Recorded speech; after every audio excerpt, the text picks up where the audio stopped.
with the rest of humanity. It is up to us. If we think we cannot do it, then we will not be able to do it. But if we believe in ourselves, which is what our forefathers did, they very much believed in themselves. They brought together and got a community of our people living together in peace and in prosperity. Now, one thing I must say before I close is this. I want to remind us all again that before the white man came, our people in that part of the world lived together, intermarried. We did not have any wars, one against the other. The distinction and the discrimination only started with the advent of the white man. And the Fulani have cleverly used that bogey to sow unnecessary dissension. If history is to be represented accurately, we in WIC in 1994 had a declaration where we said that we very much believe in resource control. There is no reason why anybody should come and deprive you of your God-given resource in your own land. We recommend and encourage resource control. The Igbo man particularly is not afraid to compete. And he is not a very greedy person as such. And we are not people who are trying to dominate others. Because if you look at it,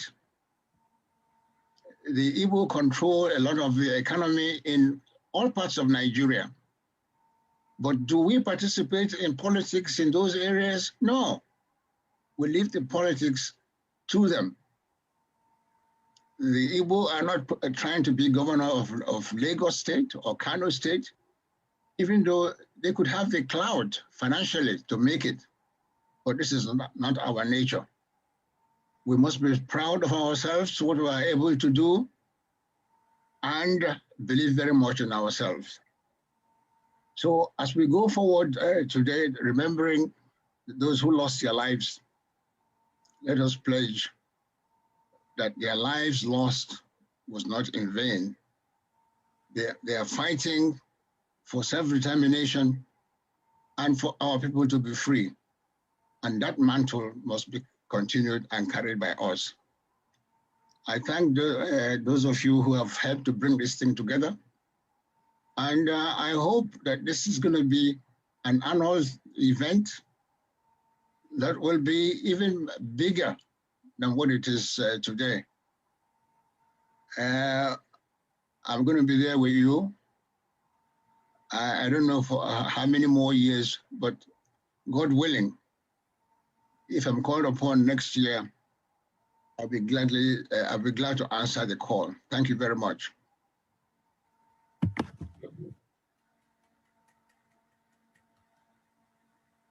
So thank you very much, sir. Thank you very much for that eloquent speech, taking us down the memory lane, how it was, and situating the problem where actually the problem is. We remain grateful that you are able to join us today. And we know from all indications that it is not an easy one for you to do. However, having said that, I can once more thank you that for the foresight. You know, you said it in the early 90s that you were the brain behind getting the World Igbo Congress to life. Once more, we thank you for all you do and all you had done already. We will move forward and get the next speaker. So do we now have Elder Deli Ajufo? I think Deli should be in the house now. And I think I've seen Ankyo Briggs as well. Ankyo, can you quickly unmute yourself now that we have you? Unmute myself. Oops, unmute. Where are we? Where to? Well, sorry. Can you hear me? Can you hear me? Yes, we can hear and see sorry, you. So. Then it means. Okay. Well, I'm a Nigerian, so Weto is in proper order. Okay. So now that we have you here, finally, we are glad to have you. And, Thank you.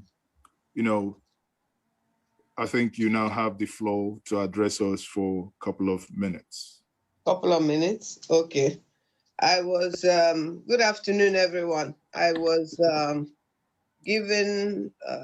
contacted to speak, and I've been trying to find out how many minutes one has, because I'll make it 3 minutes for you. I was given a topic. And the topic is the role of women in the war. That was the topic that was sent to me. So I think 3 minutes will not do it, in as much as it took me almost an hour just to be allowed into the forum. All right, let's go. May the souls of all the Igbo people that died during the 1967-68 pogrom and genocides that kicked off the war, and all other ethnic nationalities that died along, that were considered a part of people that they had to kill. So you didn't have to be an Igbo person. No. They didn't ask you if you were Igbo or not. They just, you were killed. Now, the role, I can't hear you. Hello, can you hear me? We can hear you. Yes, we can hear you loud and clear. Go ahead. Okay, good. The role of women in any crisis for centuries, or national crisis of war, remain the same. It's no different. And the role that the Igbo women played, the women of Eastern region played. Mazi, you seem to be talking. Oh, are you hearing me at all? We can hear you. We can hear you. Go ahead. Okay. The role that women played, luckily for me, I was at an age where I could remember. I was a teenager when the war started. I was a teenager when Adakaboro declared war. I was a teenager when Odumegwu Ojukwu declared war. I was a teenager when the crisis and the pogrom, as I said, started in the north. I was already in my first and second year of secondary schools in secondary school in Port Harcourt. Now, a woman's role in this situation is always to be safe, to keep her family, her children, if she has any, her siblings, everybody safe, and to make sure that everybody ends up alive.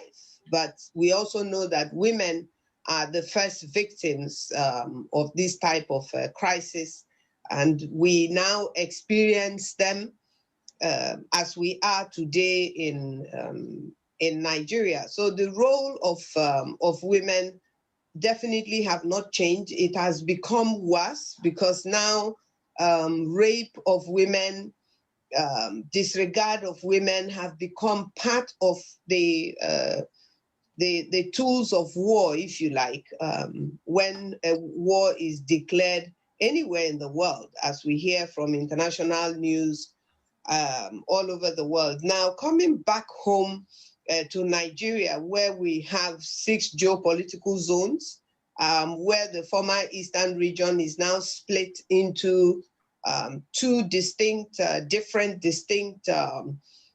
geopolitical zones, Southeast and the South-South. Taking what we're going through now and what the different positions that have been taken by our people, Prof. whether they be Ndibo or whether... Prof, can you please join back? I think I have resolved. Hello? Sorry, sister, go ahead. Oh, okay, because I can hear you talking to somebody else. So, okay, so looking back on the lives and the sacrifices that that the Biafra War have created, we all know what Ndibo went through. We all know what we went through. I want to very quickly, having this opportunity, project one thing. It is unacceptable to somebody like me for the belief to continue that Adakaboro fought the war against Igbo people, fought the war for federal government. Very, in my opinion, that's a very wrong narrative. If we remember, Adakaboro was already a man that has been incarcerated, caught, incarcerated, and have been sentenced to death before Ojukwu Ojukwu declared, and then the federal government declared war on the independent declaration of Nigeria, of Biafra.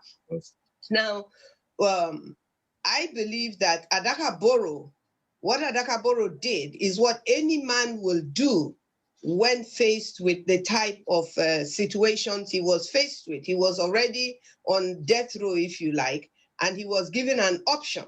It's like in the army, go to army in America, go to army or go to jail, and go to war on the Nigerian side or be killed. So it is a wrong impression and narrative. And as a people, both Niger Delta people, the ethnic nationalities, the Ijaw people, the Igbo people, I think we should let this be put to rest, that Ijaw people did not fight against Igbo people for the sake that they fought against Igbo people. Whether we liked it or not, some of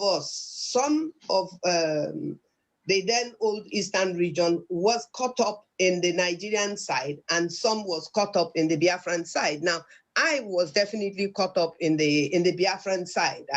Throughout the year, I spent it in Imo State, in Mbaise, in the family house of today, Mrs. Mary Peter Odele, Justice Mary Peter Odele.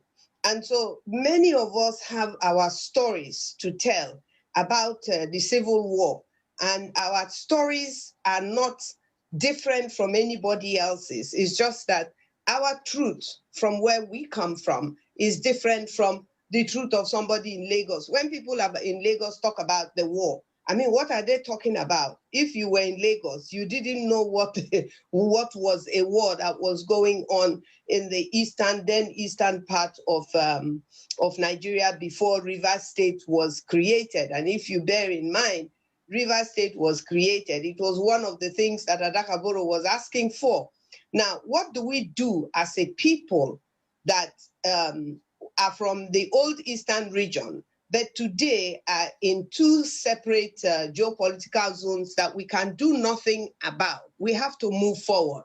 So if we're moving forward based on where we are today, I think it is important to us, whether we are women, whether we're men, we're businessmen, we're retired men, what we must do is learn from our experiences and teach the future of our experiences so that they can do better and achieve more than we have been able to achieve for ourselves. We have to be able to hand over something to them. What we're going to hand over to them is not what's happening in our section of Nigeria today. The speaker before me made reference to being in support of resource control.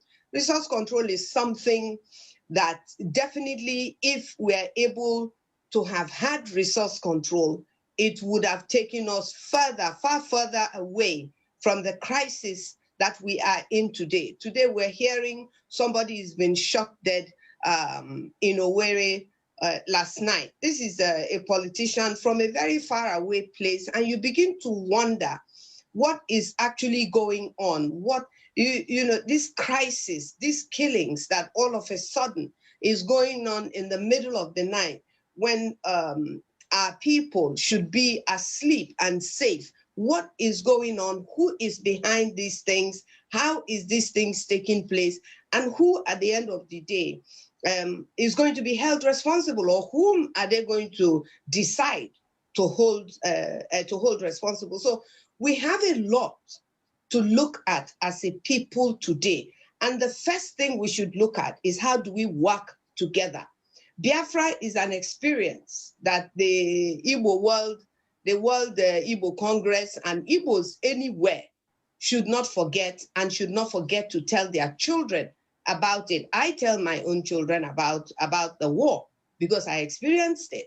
You know, so we need to be able to make sure that our children don't find themselves in a war. But in making sure that our children don't find themselves in a war, we're not going to turn our children into cowards.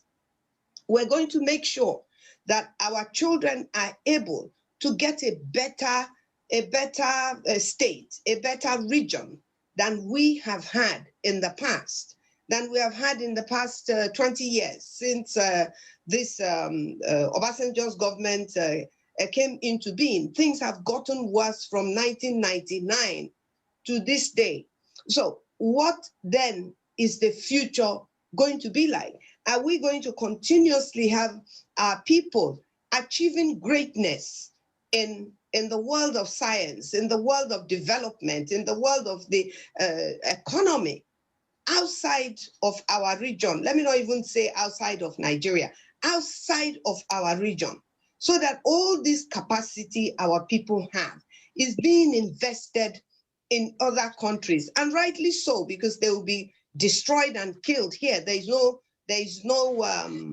project, there is nothing in Nigeria as we have it today that will give an Igbo man that is a great scientist somewhere, or an Ijaw man that is a great doctor somewhere, to be able to exercise those capacities. So they might as well stay where they are. But then, who is the loser? It's us that is the loser. It's wonderful to have World Igbo Congress, Ijaw World Congress, Yoruba World Congress outside of Yoruba land, outside of Igbo land, outside of Ijaw land. Where is the benefit?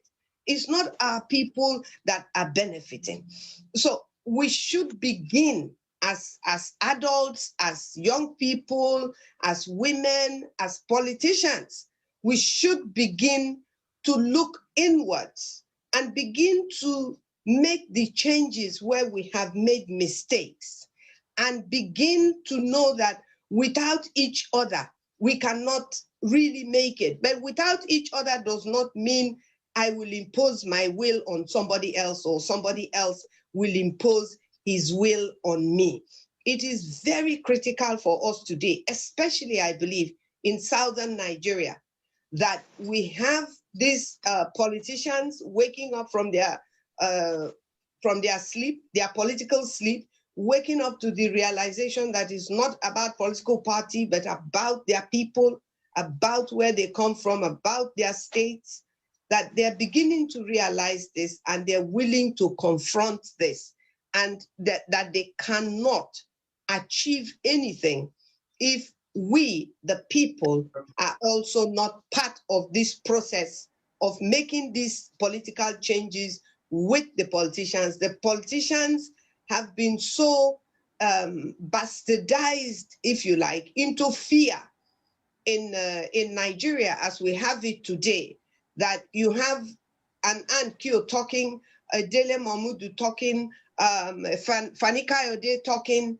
We're all saying more or less the same thing, but we are not able to collectively use what we are saying to achieve what we should. my take right now, I mean, I've analyzed a lot of things that is happening in Nigeria today. And quite honestly, with all humility, with all humility, what's happening in Nigeria, I have seen what's happening in Nigeria today. I saw it a very long time ago, that we can have a situation where what was happening in the Northeast is now seemingly brought to the South. But it's not, for me, I'm not surprised, because I've been shouting that the process that this will happen was taking place already 5, 6, 7 years before this time, and that it is actually happening. It's not a surprise. Now, who are the people that are going to be killed? Who are the people that they're going to arrest and throw into dungeons and hold them responsible for what is happening today? That is my worry. It's not the children of politicians they're going to hold. It's the children of a bicycle repairer. It's the children of a man in area. It's the children of a man that is not in the United Kingdom that are going to be held responsible for what is happening that is very clearly a conspiracy. There is a conspiracy going on in Nigeria right now. It didn't start today, in my opinion. This conspiracy is well planned, well orchestrated, and we are just now reacting. Our people are reacting to this conspiracy now. But the conspiracy has been strategically put in place for a very long time. And our youth, I see a youth on my screen here that is shirtless, he's not wearing any shirt. Well, I mean, the tomorrow that we're talking about is for these people, is for these sons of other men and women like you and I that are talking today or that are listening today. So I want to leave us with this thought, that right now it is very important that we see ourselves as people that are good, that the plan is to destroy us, whether you are an Igbo man, whether you are an Ijaw man, whether you are an Ishekiri man. Don't think for 1 second that what they will do to the Igbo man, they won't do it to you, or that what they will do to the Ishekiri man, that they won't do it to the Igbo man. No. Just as it was done during the war, everybody that is from the old Eastern region is the same person. They didn't ask. Just like that is exactly how they are going to handle our people when they decide to handle the people. So in commemorating our people that have given up so much by dying for the Biafran war, I want to suggest that we learn from the Biafran war. You know, I just saw a question that was flashed, and this has to stop. This is coming from irresponsibility, and it is coming from lack of knowledge. When young children that don't know what we're talking about will now pose a question: what has the Ijaws done for our predicament? What is your predicament? What have you done for the Ijaw people's predicament? What is your predicament that you're talking about? I'm talking and you're asking me, because I'm an Ijaw person, that what have the Ijaw people done for your predicament? And this is where the enemy is able to do what they want with us. And that's exactly what's happening right now. What's happening right now is orchestrated, is being done and carried out in the background, being pushed and driven by people who are strangers to us. But we seem to believe and accept that it is our people that are doing it. Who are these our people that are doing it? That is what we should be asking ourselves. Our youth should be very, very careful, because it's their life that they are cutting short, not somebody else's life. They should not allow themselves to be used. They should work with the elders. They should work with the intelligentsia. They should work with the business people. They should work with the academia. They should work with women. The youths alone, let me tell you, youths, you alone cannot win whatever war you think that is being fought. You cannot win it. The capacity to win it is not there. Guerrilla warfare has never created a nation, and it has never won a war. Thank you very much. Thank you very much for making that excellent submission. You know, your subject or your topic was on the role of women, and you did justice to that, the role of women during the genocidal war, which brought you back to today's realities, that you are basically telling the younger ones that danger lies ahead. And there are a couple of things that they need to do. I believe that it's been taken in very well. Now, let us continue. I would use the opportunity. We now have the privilege of having Professor Chidi Osuagwu. Now, Professor Chidi Osuagwu is going to take us on the journey of the program and the genocidal war against Biafrans. He's going to look into the Biafran heroes and the heroines. So, Professor Chidi Osuagwu, you may take the floor for 5 minutes and take us through the history, or rather the Biafran history that is where. And while we are doing that, please, if we have Professor Charles Effiong, the son of the late Biafran leader, if he's there as well, he should be getting ready to speak after Professor Chidi Osuagwu. It is now a tale of professors. I wish to be like you one day. So, Professor Chidi Osuagwu, thank you very much, and you may now address us. Okay, thank you very much, and welcome everybody that is listening to this event.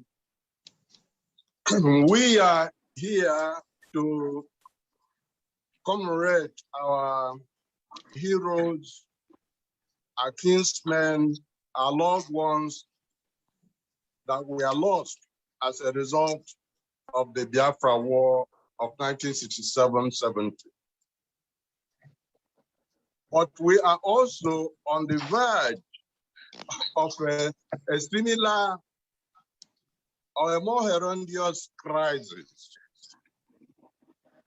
So it is important to ask ourselves, what the root of all this? What the root of the war that led to the deaths that we commemorate today? And I want to introduce everybody listening to a 2-volume book. This book. The name of this book is Documents on the Decolonial.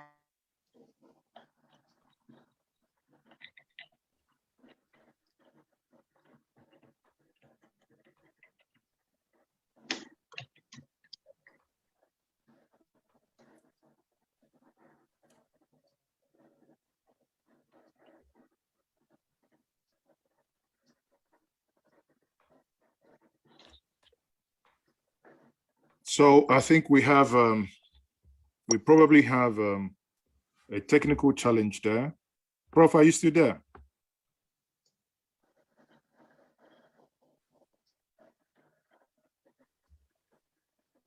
Prof, are you still there? I think we have a technical challenge there. Prof, we might go back, you know, obviously it's quite unfortunate that the professor is at the heat of the moment that he was about taking off, and the internet, it sometimes do not respect elders, and that internet will be won very seriously. So on that note, I will be getting moderator, do we have Professor Effiong in the house? Is Professor Effiong here? Do we have Professor Effiong? If we don't, can we please unmute? Okay, before I continue, please, I just noticed something. Before I continue, I have my co-anchor here, my good brother, Chief Dr. Dele Momodu, the Chairman, CEO, Ovation PLC, I would say. Chief Dr. Dele Momodu, thank you very much for being part of this conversation. May you say hello to the house. I hope your flight was able to get you to your destination safely. Yes, we thank God. We thank God. Good evening, my elders in the house, distinguished ladies and gentlemen. I'm very happy to join you finally. As we say, Nigerian palace, the devil is a liar. It's been a very long story today, but thank God finally I'm here. And I'm very proud to be a part of this. And I pray that we will have very useful deliberations. I was able to catch up briefly with our very dear sister, Grace, and I think our delivery was very excellent. So I look forward to the rest of the speakers tonight. Thank you so much. Thank you very much. While we allow you, I think you might probably, maybe I don't think it's my system, but I think maybe your speaker might need slight attention so that we can hear you. Oh, yeah. Okay. The microphone, sorry. Okay. So I think the microphone is a little bit not too loud. So I don't know if Professor Chido Swagu, Professor Oswagu, is he back? In the absence of Professor Oswagu, may I call on Obueshi Deli Ajufo? Can we quickly unmute Obueshi Deli Ajufo? Can you show where you are, please? But I can see that Deli Ajufo is in the house. Deli Ajufo. Unmute you, please. I can see him. He's there. Please unmute him yourself then. I do not have such powers.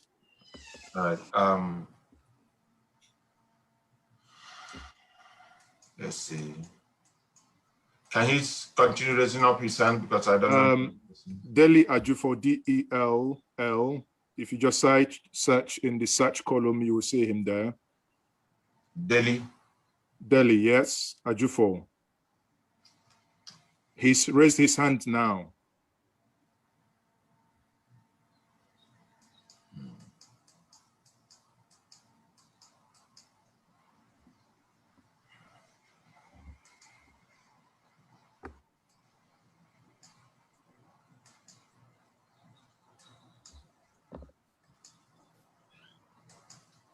No, that's him. All right. Please keep your hand up while I. Yeah, Prof. Yes. Can you come back in, sir? Other people are raising hand. Please, could you keep raising your hand? Okay. Up, okay, thank you. So please, host, can you also allow Professor Oswagu back in? He's out? Everybody. Of course, yes. He went out, his connection yanked him off. And can you allow him while you also allow Deli to unmute himself? Okay.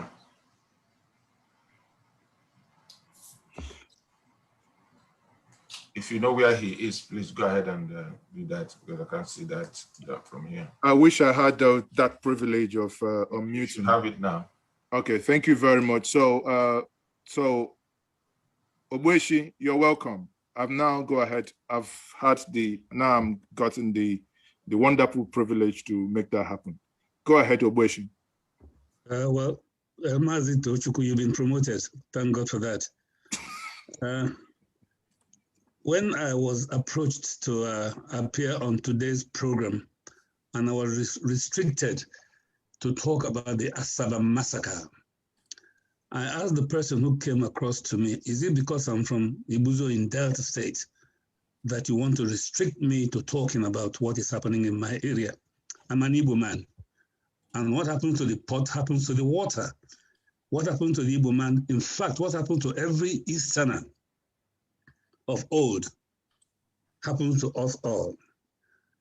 And during an interactive meeting between us and the Southern Middle Belt Forum, the issue came up again. And I always told people that injury to one is injury to all. How do you begin to remember atrocities committed against your people en masse when members of your family, we talk about Asaba massacre. It was a genocide against the entire Anioma race. People were brought from Ishiago, from Ubuluku, from Ogwashi, from Ibuzo, from Isela Asaba, and notably from Opanam, where Nzogo comes from, assembled amongst thousands of people in Asaba and were massacred. And hardly has anybody ever talked about it. And that is because of the poor leadership we've had in the past. I accosted one of the governors of Delta State. I said, why don't we name streets after our heroes, notably Nzogo? Oh, Lord of mercy, he almost sent me out of his office. How dare you mention that? Are we afraid of our heroes? Are we going to lie down and be trampled over?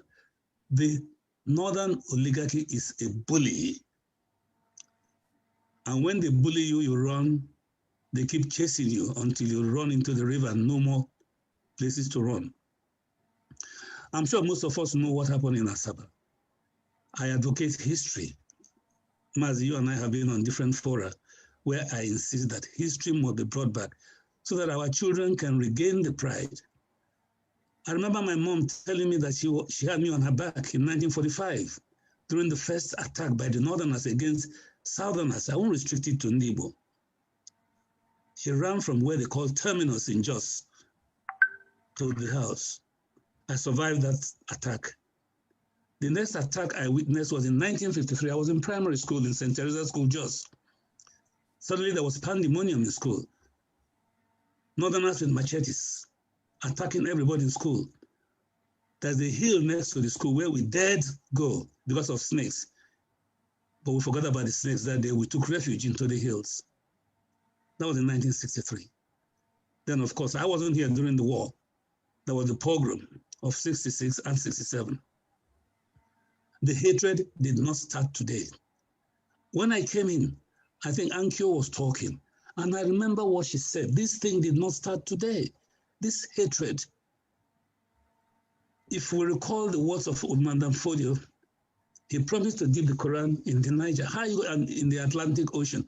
How do you expect to do that?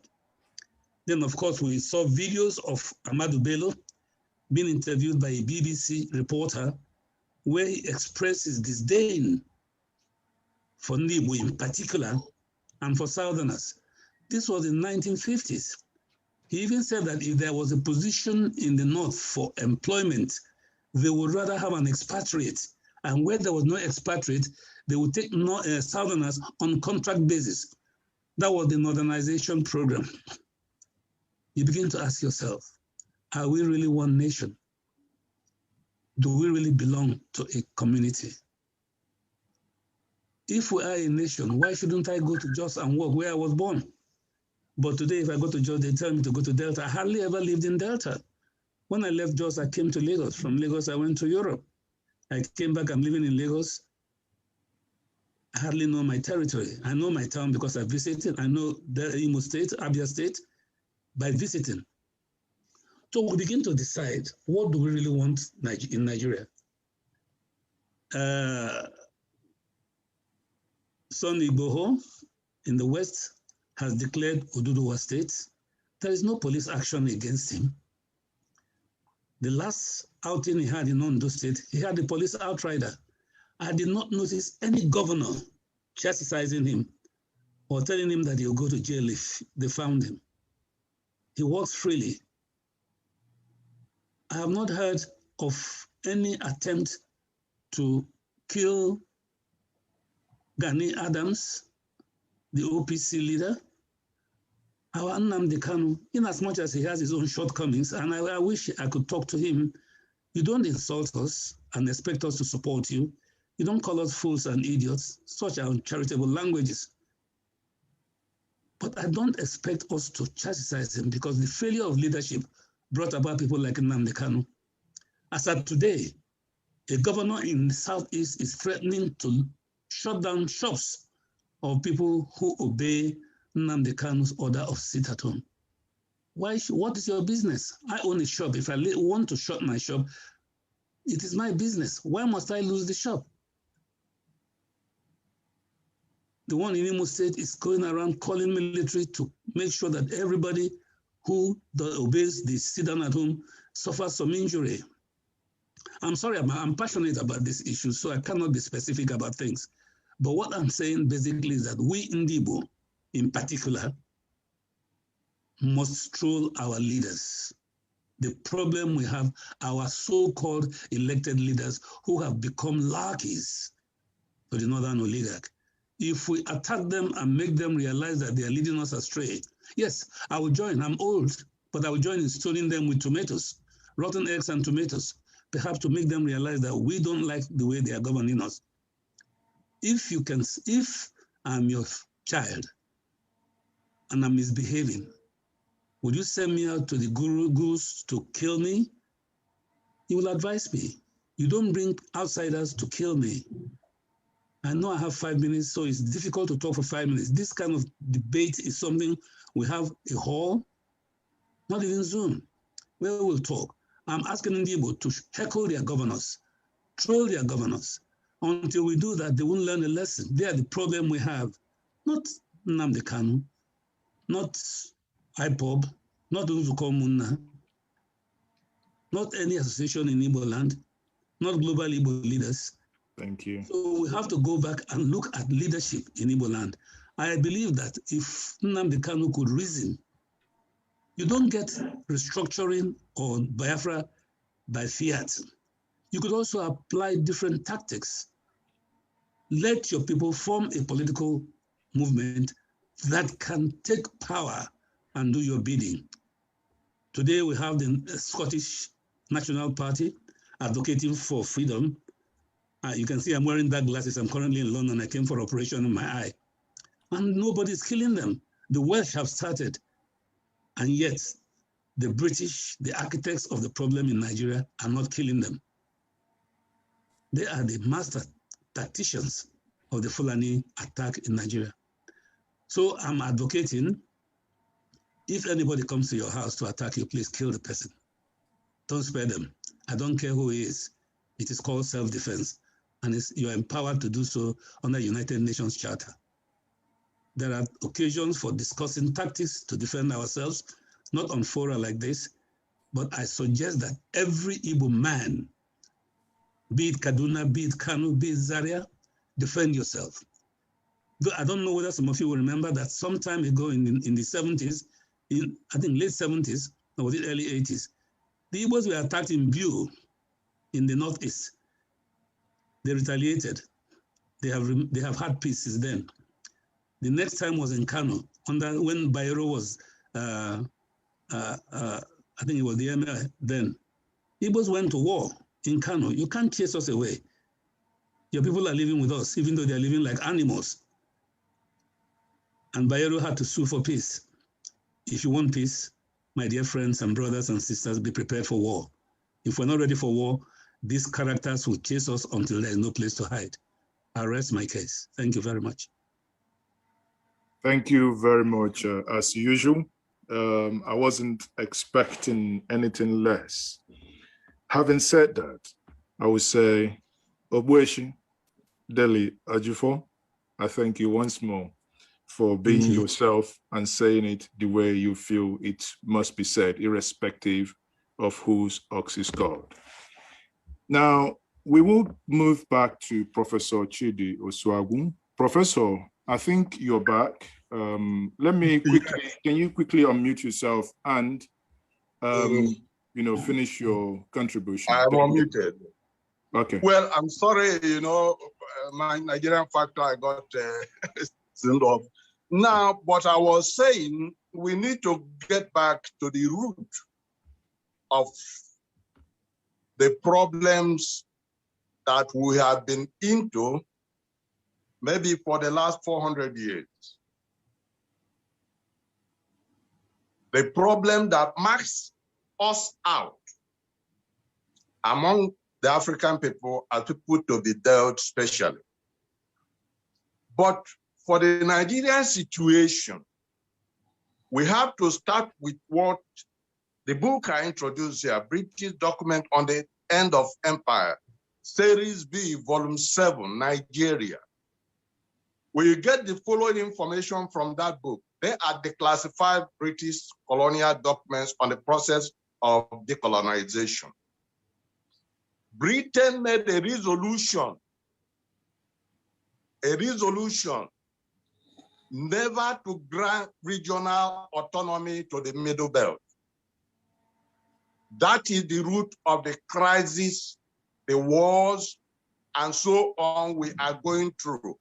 They use the word sine qua non, that instead of granting Nigeria independence, splitting the Middle Belt from the northern region, they will not grant Nigeria independence. The British said, instead of splitting, giving the Middle Belt a region as recommended, or the Willing Commission was about to recommend, they would not grant Nigeria independence. And why did they take this resolution, in effect, not to grant Nigeria free independence, and came up with this idea of free freedom? They said they needed a dominant north to maintain Nigeria as part of informal British Empire. These are documented facts in this book. In effect, the British never wanted to grant Nigeria independence, and they never did, by putting this precondition as a sine qua non. But they did grant the Fulani independence, but it didn't happen on the 1st October 1960. It happened on 30th September 1960. And the Igbo, who were in the military particularly, and we are the subalterns and carrying bags for the British, we are present when these events were taking place and knew what happened. I learned this from a number of sources, but particularly from Brigadier Hilary Njoku, who was the founding commander of the Biafran Army. He said, on 30th September 1960, there was a mock battle between the Fulani and the British at the battlefield where Lugard defeated Sultan Muhammadu Atihiru.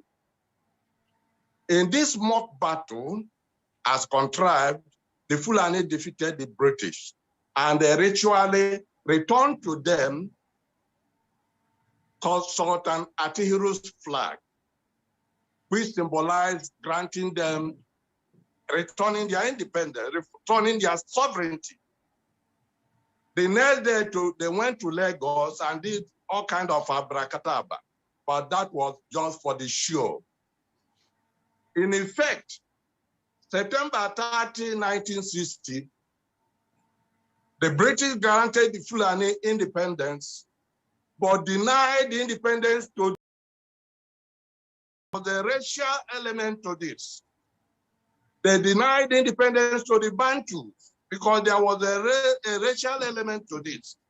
And this is the origin of the Anglo-Fulani co-imperialism alliance, which now allowed Amadelo immediately after independence, in fact, a week after independence of the 12th, announced that he was going to resume his conquest of the ancestors to the sea, which led to the attempt to suppress the Tiv in the Middle Belt and to suppress the Yoruba that led to the coup of '66 and the war. So we had to go back to the refusal to grant the Negroes independence by refusing to create the Middle Belt region. So how does this, again, concern the Igbo specially, Eastern region specially? We hope to go back to 1863. Today we found the commanding officers of the armies killing people in Eastern region coming from mostly the Northeast. In 1863, January, Abraham Lincoln abolished slavery in America. Britain fought with the slaveholders of the Southern Confederate, and they lost.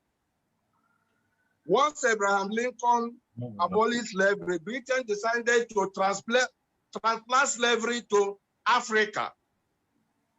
And he needed an army to enforce this. What name is? And he decided that this army will not contain anybody from southern Nigeria. Okay. Just silence. Hello? Prof, go ahead, sorry. Okay. So they formed the Global Hausa Constabulary, which is the root of the Nigerian Armed Forces. So it was forced from day one to target especially the South, and particularly the Igbo. Why the Igbo? If we recall that Lugard said the Igbo are religious and industrious, but should never be entrusted with power for British interest, a policy that has been kept to this day, you will find out that that policy was not developed because of British experience with Igbo in Nigeria. It was developed as a result of Igbo leading the revolution in Haiti and leading the blacks in the American Civil War, on both sides of which Britain lost. Therefore, we have to keep this in mind and realize that the root of the crisis in Nigeria is British resolution not to grant regional autonomy to the Middle Belt. And to solve it, we need to go and deal with that root. What that presupposes is any realistic solution to the Nigerian crisis. Now, Britain is pretending that Nigeria is failing because of incompetence of Africans, but that is not true. And it's important we keep this in mind. Nigeria is failed because of the way Britain designed it, deliberately as an instrument to maintain informal empire. This is in writing. They didn't intend to give independence to the Negroes, and they never did.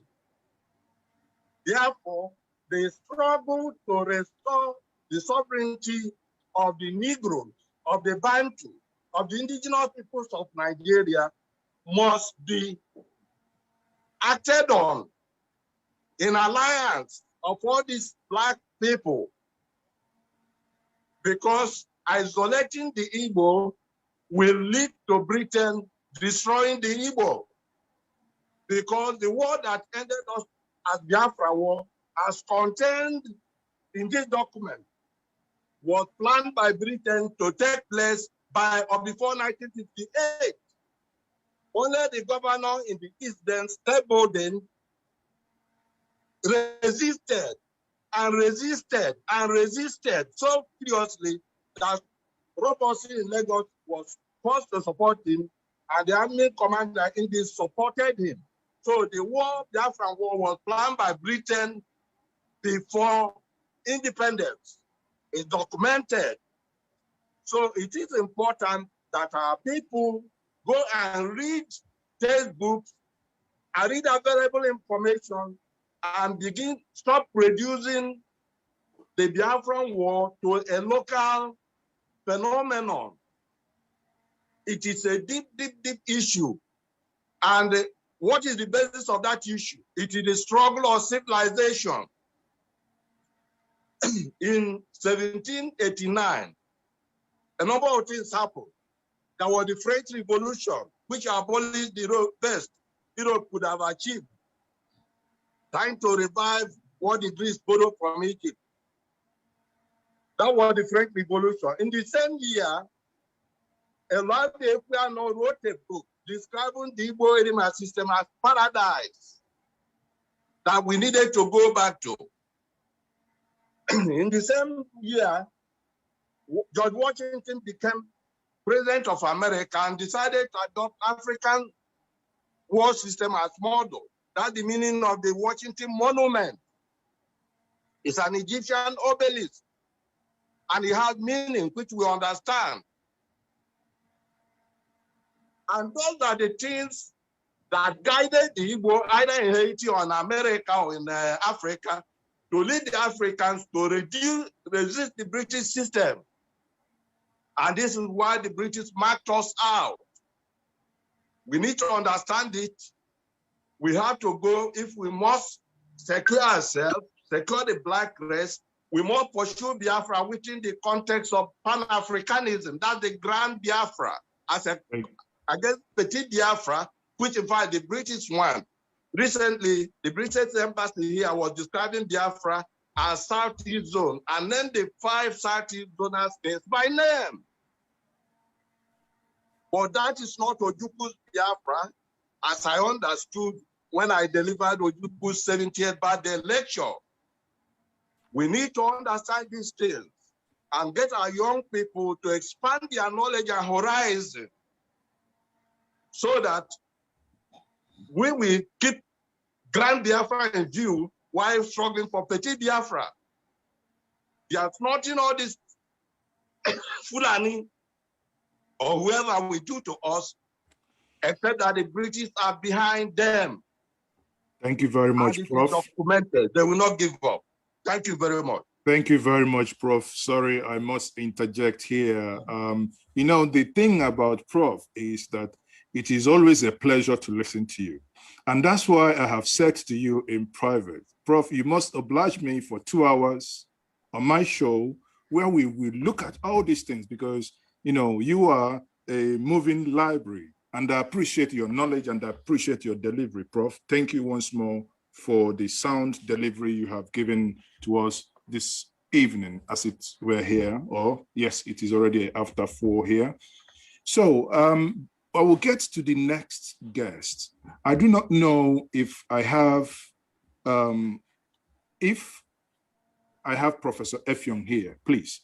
Professor Effiong, I cannot see you in the room. If you're here with us, could you do me a favor by raising up your hand so that I will know that you are probably you joined in with a different name in your device. If that is the case, Professor, would you please kindly raise up your hand that I would know that that is you? Having said that, I would then want to also bring Dr. Chike Orama. I don't know if Dr. Chike is here. Please, if you're here, Dr. Chike, if you're here, can you kindly also indicate so that I can call you up? Dr. Chike. And while I'm waiting on Dr. Chike, I think I've been told that one of the speakers also, Chief Jackson Omenazu. Chief Jackson Omenazu, please. Quickly.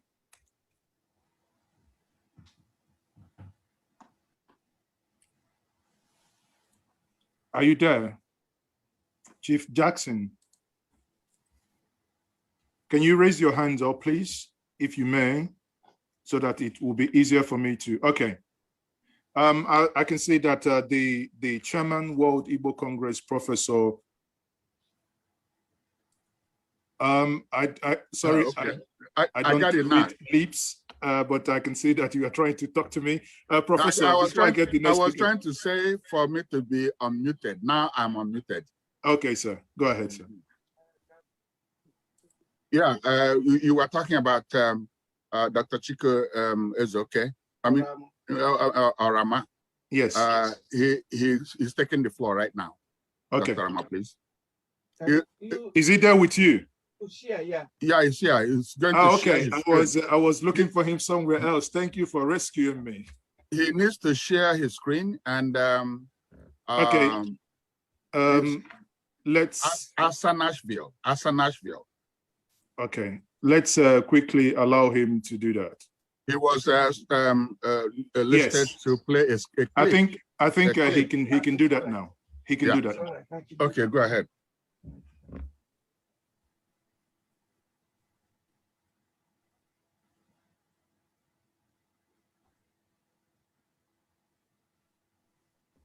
We are waiting. Whenever he's ready, he can roll.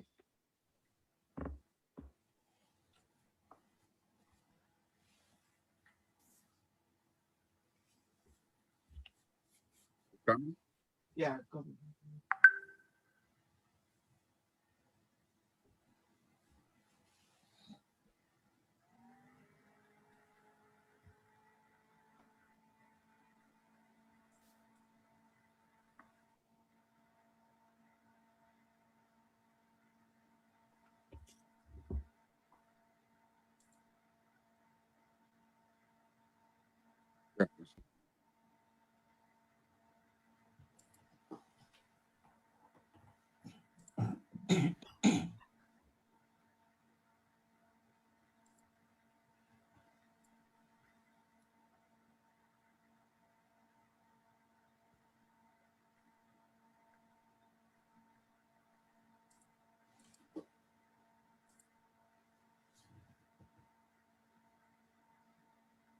July 1967 to January.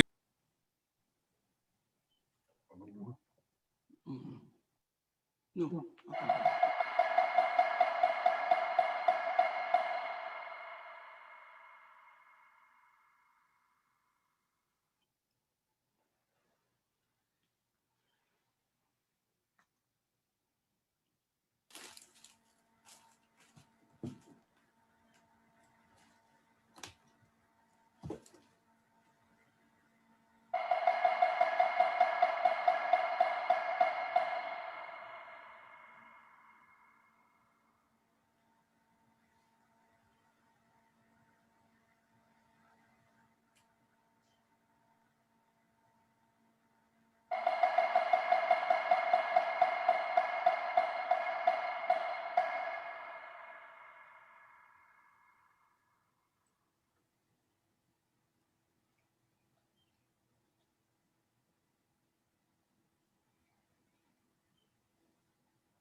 Yeah.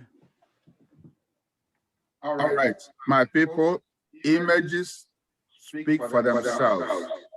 This is intended to jar our memories, to bring us level with the situation we are in at this time, to see things for ourselves, and resolve not to let that happen again.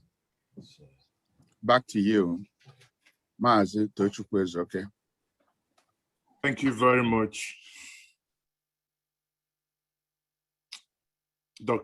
Professor there. Those images really has a way of striking and piercing the heart. And on behalf of all those that we lost during that war, I say may their souls rest in peace. Amen. And never again shall such happen to us as a people. Thank you very much once more for that visuals. Now we would have the privilege, I think, as I said before, Professor Charles Effiong, it appears that Professor is here with us. I do not know if he is ready, Professor. You have been unmuted. If you can kindly turn your camera on. We waited for you before now to join us. And we are happy and we are glad that you are now here with us. Professor, you are going to be speaking on the topic, the Nigerian Biafran War and our fallen heroes and heroines. You have 10 minutes to do that. Thank you very much, Professor.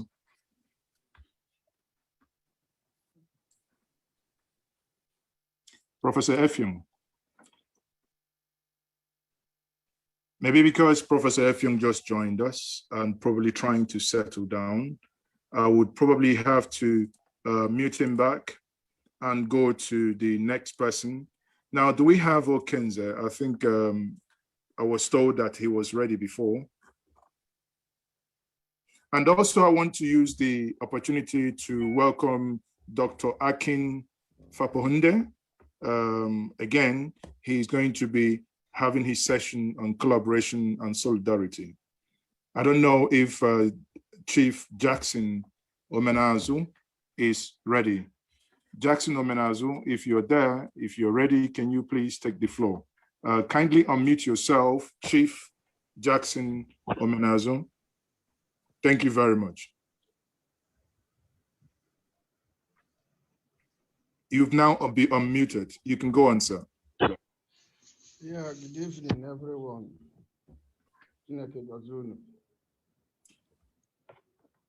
Today, sir, can you please speak up a little bit so that we can hear you well? Today, are you hearing me now? Still a little bit faint. Today, we are looking at our heroes and heroines. We are looking at the struggles of our leaders, our mothers and our fathers and sisters from 1967 to today. And I want to submit that there's no power under the sun that can permanently subjugate the Igbos. None. Our problem is within us. If we talk about Biafra, we talk about the former Eastern region. We think about bringing ourselves together. We think about holding the political elites and leadership responsible. We cannot, our generation cannot say clearly that we are sharing the pains of our heroes that died during the Biafran War. Defending us. With the kind of attitude this generation has put on. Today you can see that an Igbo governor will invite the king of Colonial to come and kill his brother for no reason, because they have a different view from yours. Igbo man, the Eastern region people are naturally democratic, and their culture were purely democratic even before the advent of white people. There was nothing new that the white man brought apart from their criminal economic subjugation. Nothing new. We are a complete nation of our own with sound administrative structure that bring peace and progress among our people. Nothing new the British man brought than criminality. And it is our time we begin to look at these things from the way they are. Can we dispassionately tell our people, tell ourselves, that we have been fair to these heroes by our conduct and character? Most of our investment is outside Igbo land. Most of our trust properties is outside Igbo land. We take December as the only time that we should come home to come and look at our environment and look at how to better it. Today, the ecological funds sent by the sole government of the Federal Republic of Nigeria in the hands of our governors and in their private pockets, while erosion is ravaging the entire Igbo land. Who will ask them questions when they are guided by teams and millions and thousands of Filogenian soldiers and mobile police? These are the issues that is surrounding us. The former Israel, I was last weekend in Yenegua, where they declared that the Fulani horsemen should leave Niger Delta. That is the thing that is happening in the entire area of the former Eastern region. I was in that conference. I was in this place. And we dissected a lot of things together. How come that our own people forget about our own Igbo? How come that our native goat is almost in extinct? Where is the Atoro? My grandfather never ate cow meat, nama, till he died at the age of something. If this particular cows that is being used by the Fulanis to penetrate our forests, which are botanical reserves, and desecrate it, and eat up our botanical crops, including our farm crops, we are not back up from it. If we develop our own Ehi and Atoro and Deru, the market for these cattle here will cease to exist, and it will be unattractive to them, and they take their cattle to wherever they want to take it, since they don't want to behave themselves. As long as I am concerned, the constant ravaging of our farmlands here that has brought a lot of disagreement is deliberate. Sambisa forest is a dump to contain more than 15 million cows, which Nigeria do not have. Instead of allowing that place to be a den for terrorists, why don't Nigeria government go there and fence it and take it as a national cattle ranch reserve? So you can see that the action of bringing cattle here, using it to penetrate all nooks and crannies of the area, former southern region, it's just for them to know everything about us. And we have the capacity to resist them. The God we serve is a God of liberty. And any action that indicates injustice is abhorred by heaven, and we must abhor it here. We must go as much as possible to protect and defend the former Eastern region. Let us stop binding ourselves with the Southeast zone. There's nothing like Southeast zone.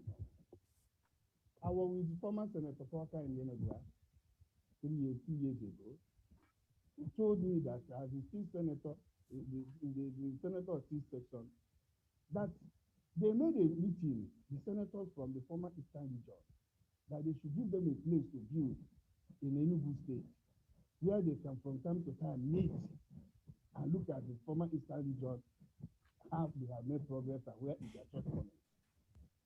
But nobody availed them that opportunity. So a lot of people is not thinking about the Southeast zone, where we can say we narrow ourselves down. We should be thinking about the former Eastern region. When we are making contacts, I'm happy that the organizers reached out, like Mrs. Akio Bridge, who is from River State, who is an Ijo person, to hear from her end. What is biting an average Igbo man is biting a Ijo man, is biting a Kure man, is biting a fit man. The time we should come together and forget about this criminal zoning formula, which was done by a mad soldier called Abata, the better for all of us. The moment we begin to look at the former Eastern region, how to come together and then think in one direction, we can make the former Eastern region the Paris of Africa. We are so blessed. We have the talent, we have the resources, we have what it takes. We should stop narrowing ourselves and hit hard on our enemies so that they will know that we are people that cannot be conquered. I believe strongly that if we come together, we will make it. We will survive. We will prove to the British government that, look, these people are indomitable. We have what it takes. No, I have not seen that Fulani man that can cleverly and successfully intimidate and dominate an Igbo man or former Eastern or Ijo man in particular. Thank you very much, sir. What Adakaboro fought for 1967 is still with us today, which is the resource control, and we must get it. Thank you. Thank you very much, sir. That's a very fine place to leave it. Also, the audio was a little bit poor, that it didn't help. But at least here in my studio, I think everything is being turned on properly, and I was able to capture and hear all you said. Thank you once more. It is an honor to have you speak to us. Now we will go to the next segment, which is the special guests. And on this segment, I will be having people, eminent Ndibo, eminent Southerners, that we will have to speak to us, please. We will be going fast now we'll only have 2 minutes for you to address us. So when we started, we were supposed to have an opening prayer by Archbishop Emmanuel Ede, that you all know. Some say Father Ede, that many of you are aware who is. So if we have Father Ede, please, can you get ready to speak to us? I think my good brother, Chief Dele Mamodu, is still having some technical challenge. I can still not see him back again. He was off, but he's still not yet back. Also, Senator Chris Anyanwu, I don't know if you're here, Senator Chris Anyanwu. If you're here, kindly get ready to speak to us. Elder Uma Elazo, are you there? Elder Uma Elazo. I do not know that Elder Uma Elazo is here, but back office, please, if you can reach out to him. I think he came in when we had issues with number of people that could attend this Zoom. And the next person is Engineer Sir Chris Okoye. Engineer Sir Chris Okoye, if he is in the house, we would have him speak to us. Engineer Chris Okoye. If he's here, please, can you get ready that you speak to us? Also, Dr. Nwachukwu Anakwanze, Onowu Abagana. I greet you, sir. If you're here, Dr. Nwachukwu Anakwanze, please also get ready to speak to us in 2 minutes. Also, Mbama Amadiebube, Elder Mbama Amadiebube, if you're here, also get ready so that we will quickly do the needful. Ngozi Odumuko, Dr. Christian Dulu, and once more, Professor Charles Philip Effiong Jr. We have also to speak to us our own brother across the Niger, Chief Femi Fani Kayode, popularly known as FKK. So I do not know if Chief Femi Fani Kayode is in our midst. If he's here, Chief, kindly get ready to speak to us. And lastly, on this special guest segment, is going to be Dr. Lucius Akuchie. So now we go back and take these people one by one. Do we have Father Ede in our midst? So if Father Ede is here, please kindly raise your hand. I think the chairman, World Igbo Congress, is raising his hand. Professor Ejiofor, please, I yield the floor to you. Yeah, please, can you permanently leave me unmuted? So that's why I was raising my hand. Okay, that's fine. But then you have to be very careful because there are kind of distraction noise coming from your end. That's why you were muted. Okay, I just want to say His Grace Archbishop Christopher Ede is the person we are dealing with. Okay. Yeah. Is he here now? There was a time he came in. I don't know whether he's still there, but at the time we were having technical difficulties, he did attempt to come in. I would like to acknowledge they are supposed to play some roles. Dr. Innocent Okabam, Dr. Celine Piri, the Assistant Secretary General of World Igbo Congress. They were supposed to play some roles. Dr. Jeff Hanaja, I don't know if they're here, but let's just keep going. So the people you have called, if they are ready, they can start to speak to us. Okay, thank you very much, Professor Ejiofor there. I think we do not, again, Archbishop Ede, I cannot see him here. I don't know if we have Chris Anyanwu, Senator Chris Anyanwu, please, if you're there, can you quickly raise your hand so that we can get you in? Unless you come in, again, if you're going to speak to us, please make sure you change your device name to reflect your name, to make it easy for you to be spotlighted, please.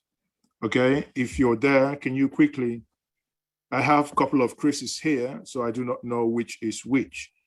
Some people just come in with Chris, so I don't know if you are among the Chris's. If that is the case, then can we take Engineer Chris Okoye? Engineer Chris Okoye, if you're here, that's another Chris. So I do not know who is who. Please, if you're here, Engineer Chris Okoye, can you quickly indicate that you will be called upon? Okay, while I'm waiting for that to happen, I think I know that Amadi Ebube has been here, so I can quickly call him up. Oh, hold on. Yes, Elder Amadi Ebube, kindly unmute yourself, turn on your video, and speak to us, please, 2 minutes strict. Thank you very much, Elder. Thank you very much, Mazi. Is it okay? I didn't know I was going to be speaking. I thought I was going to be here just supporting my friend, Professor Geoffo. But I have to say something very briefly, not up to 2 minutes. I'm not this talking type at all. Ndị Igbo are a resilient people. And Ndị Igbo will withstand any obstacles thrown at them or to them. I don't have any qualms that no matter what people are trying to do to undermine us, they will never succeed. And that is a guarantee because the kind of people we are. But I have to warn our people that you never run away from a bully. When you run away from a bully will keep pushing you until you are no more or you fight back. The only way you are respected in any way in the world is to always stand your ground and stand and defend your right and defend your humanity. Thank you.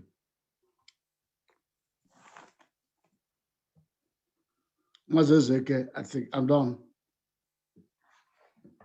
Okay, thank you very much, Elder Amadi Ebube. That's, you basically spared us, you're giving us more time to go ahead. Thank you very much for that quick intervention. I do not know if I have the privilege to have Ngozi Odimoko. Ngozi, are you there?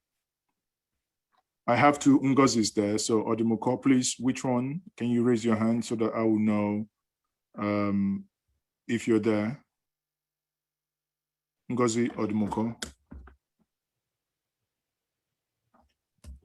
So I don't know if Ngozi Odimoko is there. If you're there, please kindly raise your hand so that I will be able to identify you. Please, if you're not being called upon to speak, kindly, lower your hand so that we don't get the confusion of calling someone who is not meant to be speaking. I have Ngozi Odimoko, are you there? Okay, Onowa Bagana, Chief Mwachuku Anakwanza, are you there? Yes. Dr. Anakwanza. Yeah, Dr. Anakwanza.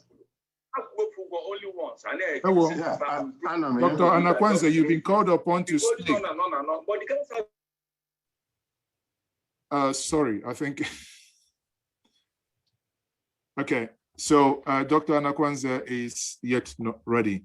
So do we have Dr. Christian Duru there? Dr. Christian Duru? Okay, yes, I can see Dr. Christian Duru here. Christian Duru, can you go ahead, please? Anakwanza, sorry, Dr. Anakwanza, I'll come back to you. You were on a call when you were called upon, so will come back to you. Dr. Chris Duru, please, go ahead. Yes. 2 minutes, please. Afternoon, good evening, good morning, wherever you are. I'd like to use this opportunity to thank the World Igbo Congress under the leadership of Professor Geoffo for organizing this event. And I just want to say that it's a great privilege to speak to all the Igbos and friends of Igbo across the globe who are tuned in to this event at this time. Having listened to all the speakers and in celebration of why we're here today, we would all agree that one of the critical problems that has always confronted Nigeria is the Igbo question. And going back through the history of mass genocide in Nigeria from 1945 up to present, we find out that the Igbos have been, for some reason, categorically singled out in all of Nigeria's crisis point for immediate liquidation. And the question is why? From 1945, 1953, 1966, 1967, and through 1970, and it continues. However, as we are celebrating today, the event of remembering our fallen heroes and heroines who stood up valiantly to ensure that we survive in Nigeria, it's my understanding that there is also resistance against this celebration within the Igbo states and among the Igbo leadership. And it's never occurred to me throughout history that a people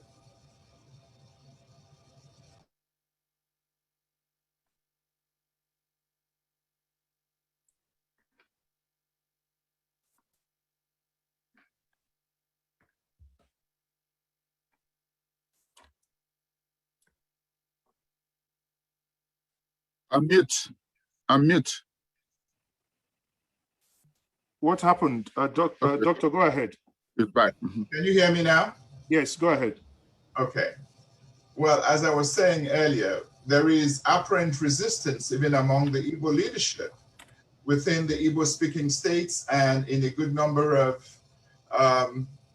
non-Igbo states within the within Eastern Nigeria.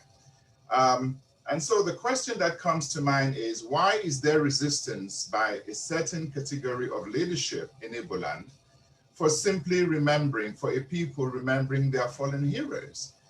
This question brings me to ask, why is it and what should be done? It therefore means that this is time for us to have some sort of introspection. I think even though we have a bully or bullies who are interested in ensuring that the safety and security of the Igbos would never be guaranteed within Nigeria, it's still our responsibility first and foremost to sort out this question among ourselves. So I think it's very important that we recognize the role that our leadership is playing today is very adverse to the interest of Ndibo. Therefore, we have a strong responsibility to begin to look inwards as the platform from where we can begin to confront, the larger enemy. It is also very important for us to recognize that the Igbo has been a victim in the hands of almost every other compatriot in Nigeria. Igbos have been massacred in the West, in the North, in parts of the South, in Benin, in Warri, in Sapele, and places like that. Igbos experienced genocide between 1966 and 1967. So the question is, why is there this conspiracy against a people whose only crime is wanting a Nigeria where they can live in peace, in safety, and prosperity? Thank you, ladies and gentlemen.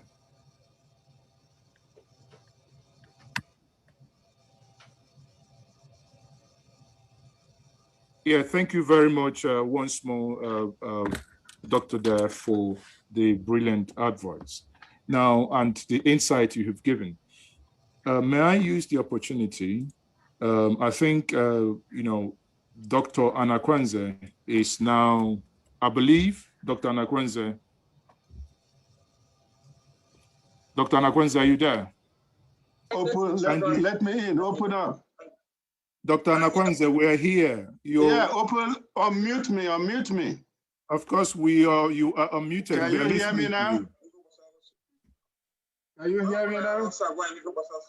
We are listening to you, Dr. Anakwenze. Okay, all right, Dalo. I'm on the meeting now. I'm on the meeting in the here. Can you hear me? Okay, we can hear you, but barely. Yeah. We can only see your cap. Yeah, but can you hear me? Yes, better now. Thank you. Yeah, I'm on the meeting in the More will know what and the and the whole one on a meeting. So That's why sometimes it's slow for me to respond. I can talk now. Go ahead. I'm making in the world Igbo Congress total maka memorial in the Biafra. So unu mere ọfụma ife dị mma ka ọ bụ. Anyị nwa bụ ndị Igbo World Assembly, mụ nwa bụ chairman of Igbo World Assembly n'ụwa niile. Anyị na-akwado ndị World Igbo Congress. Anyị na-alụkọ ka nwanne na nwanne. Anyị nwere ife anyị na-azụ, nwere onye na-anụsọ. Ife anyị chọrọ ka ndị Igbo merie, ka Igbo merie, ka Igbo gbaa number 1, number 4. Anyị na-agba 2. So anyị na Professor Jofo na-agba mbọ rinne. I hope na ndị World Igbo Congress mekwara appreciate. Maka ọ na-reach out to everybody. He reaches out to me. Ọ na-erichikwa out. N'ife a na-eme na ọhaneze. Ma ife a na-eme bụ ife anyị tekwa election fraud eme na ọhaneze. Aka dị n'ife niile. I hope unu na-eme appreciate. Normally ndị Igbo bịa, onye lụcha ọrụ, akwatuo ya, akpadewe ya, asị na o zuru ori. Ọ na asịrị na ị na-achị ndị Igbo, ọ na asị na izuru ori, ịma na echetara na. Ọ na asịrị na iduru nwunye mmadụ, asị na ịma na echetara na. Ọkụ unu mekwa appreciate onye unu nwe. So, but I na-alụkọ ọrụ with World Igbo Congress. Anyị nwa Igbo World Assembly, anyị nọ 57 countries n'ụwa niile. Anyị na-ejesi ofu meeting. Ife achọ ka ndị be anyị nweta onwe anyị na oge eme Naijiria, ndị Igbo tara afụfụ wee meta Naijiria. Anyị sụcha ndị gbajicha ukwu, ndị ọzọ bụrụzie eribe. But ife atụgharịbego mistake anyị mere na mbụ bụ ebe Awolowo na Zik ekwetara obere mmadụ bụ mkpọmkpọ mmadụ 4 million bịazie take advantage of Yoruba na ndị Igbo na-anụ ọgụ bụ majority wee were power chibazie. Anyị emedịrị ime ụdị mistake ọzọ. Anyị na ndị Yoruba ga-anọ n'ofu team. Anyị na ndị South ga-anọ n'ofu team. Anyị na ndị Benue. Ọkwa ndị Benue enwego uche, ndị Middle Belt. Fe enwego uche, fa amago na anyị na-afa bụ ofu, na-etiko ofu isi na ofu Jesu. Fe enwego ma ndị Taraba, this general na ebe afọ gbuliro nsi, ọkwa na-asazi asịsa kịta. Anyị ga-eme diplomacy, high diplomacy. Anyị ga-awọk weta ụmụaka anyị maka nche na security. Anyị ga-akwadofa, were ego kwadofa etu ọbụla a ga-esi kwadofa. Na-emekwa diplomacy. Ya wee ịkpasa nkata ndị Rivers, South, North, ndị North wetala anyị, ma ndị Kaduna nwesị ndị ugwu Hausa nọ na bụsị Christian, ọ dị weto Benue, Kaduna, ndị Christian ebe ahụ erika. Ọ anyị nwa ga-abịa bụrụ onye fa ga-eso n'azụ. But onye a ga-eso n'azụ ga-eme ka onwe uche. Ọ bụrụ ịnọkọta enwe ndị na-achị anyị bụ ndị gọvanọ nwere uche na-achị anyị. Onye jee ọ na-etilu ndị Fulani isi n'ala. Ọ rapụ ndị be anyị oge nleta anya, ọ bụrụ ndị ọzọ ka ọ na-asa bụ bọị. Ndị Igbo abụrụ eme bọị. Zik emere bọị. Ọ kpara wụ brave man. Ọ achọ ka ife na-achị ya ka o si wee dị. Ọ bụ na a ga-anọnwụ na Nigeria restructuring na anọlụ. Ọ bụ na a ga-ejebe Biafra ejebe. But aka anyị dị na ya, anyị egwara atụ afọ buru ụzọ, egwara atụ iko na ọ na-azụ. Amaka ọkụ pempa na-ekechie n'akwa. Ọ alụsị niile ka a na-ama akwa ọcha. Ntụkwu agụ na-agụ ngwere ma ọ dị ekweri. Ọ dị ofele na. So anyị na-etike isi, anyị na World Igbo Congress, anyị ga-emeri. Adamaba na tim ndị weri. Anyị na-emeri bulu kọp na. Anyị nwere ụbụrụ. O nwere onye nwekarịrị anyị ego n'Africa. O nwere onye makarị anyị ife. O nwere onye nwekarị talent. Our young people bụ genius. Anyị ga-abịa kalụwa ife na Igbo, tinyebe industries na Igbo. Mụnwa, enwe m 4 industries na Bergen. More than 200 people na-alụ ọrụ. Enwe m fishery, enwe m piggery, enwe m bottled water, the biggest bottled water na Southern Nigeria. And all young people, 20 years to 40 years na-alụ ya. Oge nweriri ife ị ga-emenwu na bunu. Enwe m akpụ plantation na Golere 100 acres. Ifufu akpụ ewepụta na araka mmadụ. Enwe m plantain, bananas, pineapple. Young people na-alụ ya. Onwere onye na-achọ ọrụ na be anyị na Bergen. Enugu kwa Bergen na n'Imo. They are working. There's something you can do for your village. Otherwise, you need to see what way. I chọrọ ka ndị be anyị na-eje na Lagos na Abuja na-achọ ọrụ. Anyway, isiokwu nche igwu bụ na anyị na Professor Jofo na-alụkọ ọrụ. Ọ na-reach out. Ọ ezigbote leader ka ọ bụ. Ọ a great leader. Achọ nkunu mee ya appreciate maka ndị Igbo adịghị appreciate their leaders. Hallelujah. Hallelujah. Oh no, we're Bagana. Oh no, we're Bagana. Ịma na o nwere inu itose mgbe sị na mụa ya alachakwa n'okwu ikwu mma alachaghị ọnụ ebe ikwuzi ka mụa wee sị na amakwanụ ka nwa efi aghara na ara atụkwa n'igwe na onwere ka ara abụ ya n'ọgbọ anyị atụ igwe na wee bọ ya wee bụrụ ụka wee bụrụ ilu udo dịle. On that note, I would have the privilege, I think Umar Elazu is not here with us. My good brother, Chief Dele Mamudu, is also, I think he still have some technical issues. Now, I would want to call on Dr. Jeff Ohanaja to quickly round up this segment for us by thanking those who have spoken on this particular segment. Jeff, Dr. Jeff, kindly please unmute yourself and speak to us. Thank you very much, Doctor. Thank you so much. I think you can hear me, right? Yes, we can hear you loud and clear, sir. Okay.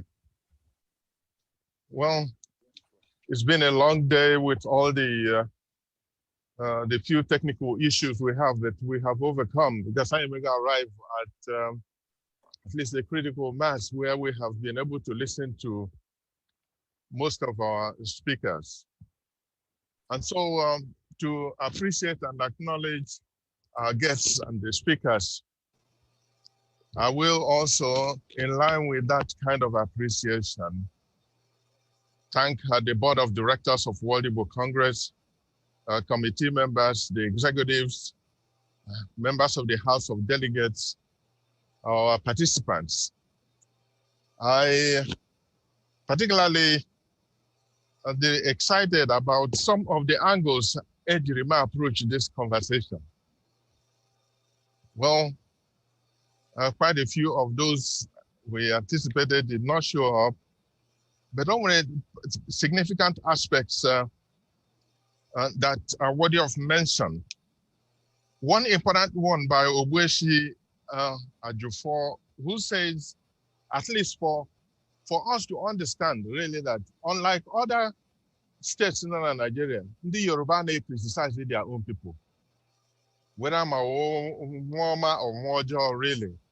Really, you have the responsibility to bring them in, or at least protect him outside before it chastises where inside. But how is a lesson we need to learn from others?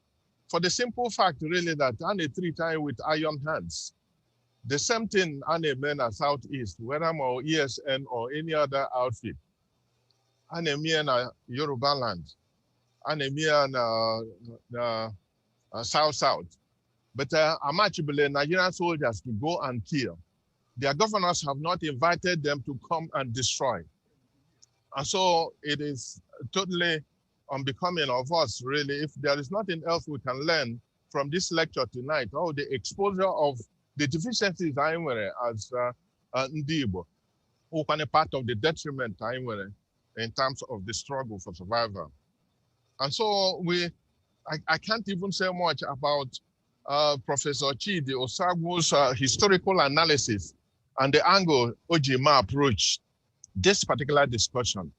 He wisened up us, up to the history that led to the crisis I know right now, and the seed planted way back by Britain to make sure really that the situation I know now is exactly what we are expected to experience.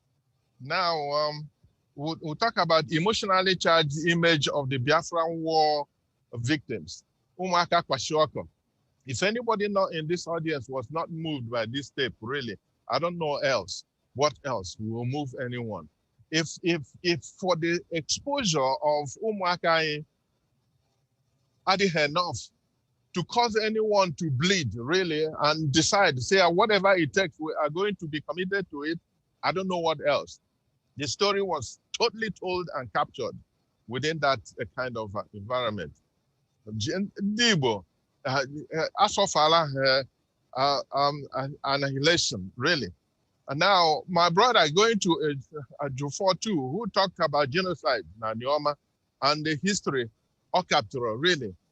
He was emotionally charged about the fact, really, that some of the stories, the victimhood and the experiences during the war, some of those stories are not told, and nobody is going to do that other than us. And a Kwoku history, we have been deprived of the history of the experience. And if nobody is allowed to tell that history, and we're not telling the history ourselves, what else? Who is going to do that? Now, how can we remember? How can we commit to memory those who actually were the fallen heroes who suffered during that? We don't have any monument to their names, really, even though we have been prevented from doing that, but we still have to try. Now, we talked about Adakaboro, really, Lady Briggs mentioned about Adakaboro and the misconception about the story relating to the relationship with Ndibo and the role he played during the war. In fact, an exemplary story she told about that misconception, and this is not the time for us to actually fight our own internal battles, like things happened under the circumstances and forced to the wall, and he's back to the wall. He had to commit to things really actually in his mind. And so we must learn to understand circumstances prevailing in terms of what happened in the past. And so these are other things. We have Anakwenze just finished speaking and commended Ejiofor for at least the cosmopolitan leadership attitude he has, reaching across Igbo organizations without any discrimination in a sense. It's not a domineering attitude, the World Igbo Congress, or to reach out because of a common Igbo problem. And Mbama, resilient Ndibo, our enemies will not succeed. Never run away from a bully. That is a very good lesson we're going to gather tonight. Dr. Christian Duru of Global Igbo Alliance, we must continue to put the Igbo question in front of us, really, as a rallying point to assemble our grievances and to know how to articulate our viewpoints in order to confront the enemy. And Dr. Keke articulated actually the history of World Igbo Congress, his role as the board, the founding president and board chairman. And so there are others, really. So we are delighted, really, that our people have answered our call. We have done the best we can within this. Our memories have now been rekindled. We want to sincerely thank all of you for being able to come to this kind of environment in terms of May 30th, which is the Memorial Day. So we have gathered to honor those who offered their lives to give us a new nation and our new home. But even though it did not succeed, but that effort must never relent. It is a layer of token of respect upon their graves that we are here. And this is the one day of the year that is set apart for all those our heroes. Our flowers should be for their graves, and all our loving tributes should be for them, for this is their day. And so may God's kindness directly rule and guide, and thank all of you for coming here and contributing to this idea. It is my pleasure on behalf of World Igbo Congress to thank you so much sincerely. God bless you, and God bless the Republic of Biafra. Thank you very much, sir. I do not have the privilege to welcome back my brother, Chief Dr. Dele Momodu. I would be handing over to him. He was going to anchor the next section, which is the speeches, the session 3, that we'll have to see the Chief Chukwuemeka Ezife, and that session is reconciliation, rehabilitation, and reconstruction. Beneath, we'll still talk about the Biafran future. And Dr. Chief Dele Momodu, I bow to you and I say, welcome back, sir. Thank you very much. When he finishes, I would ask the Vice Chairman of World Igbo Congress to respond to him with appreciation. Dr. Momodu, please. Thank you, sir. Thank you. Good to see you again, sir.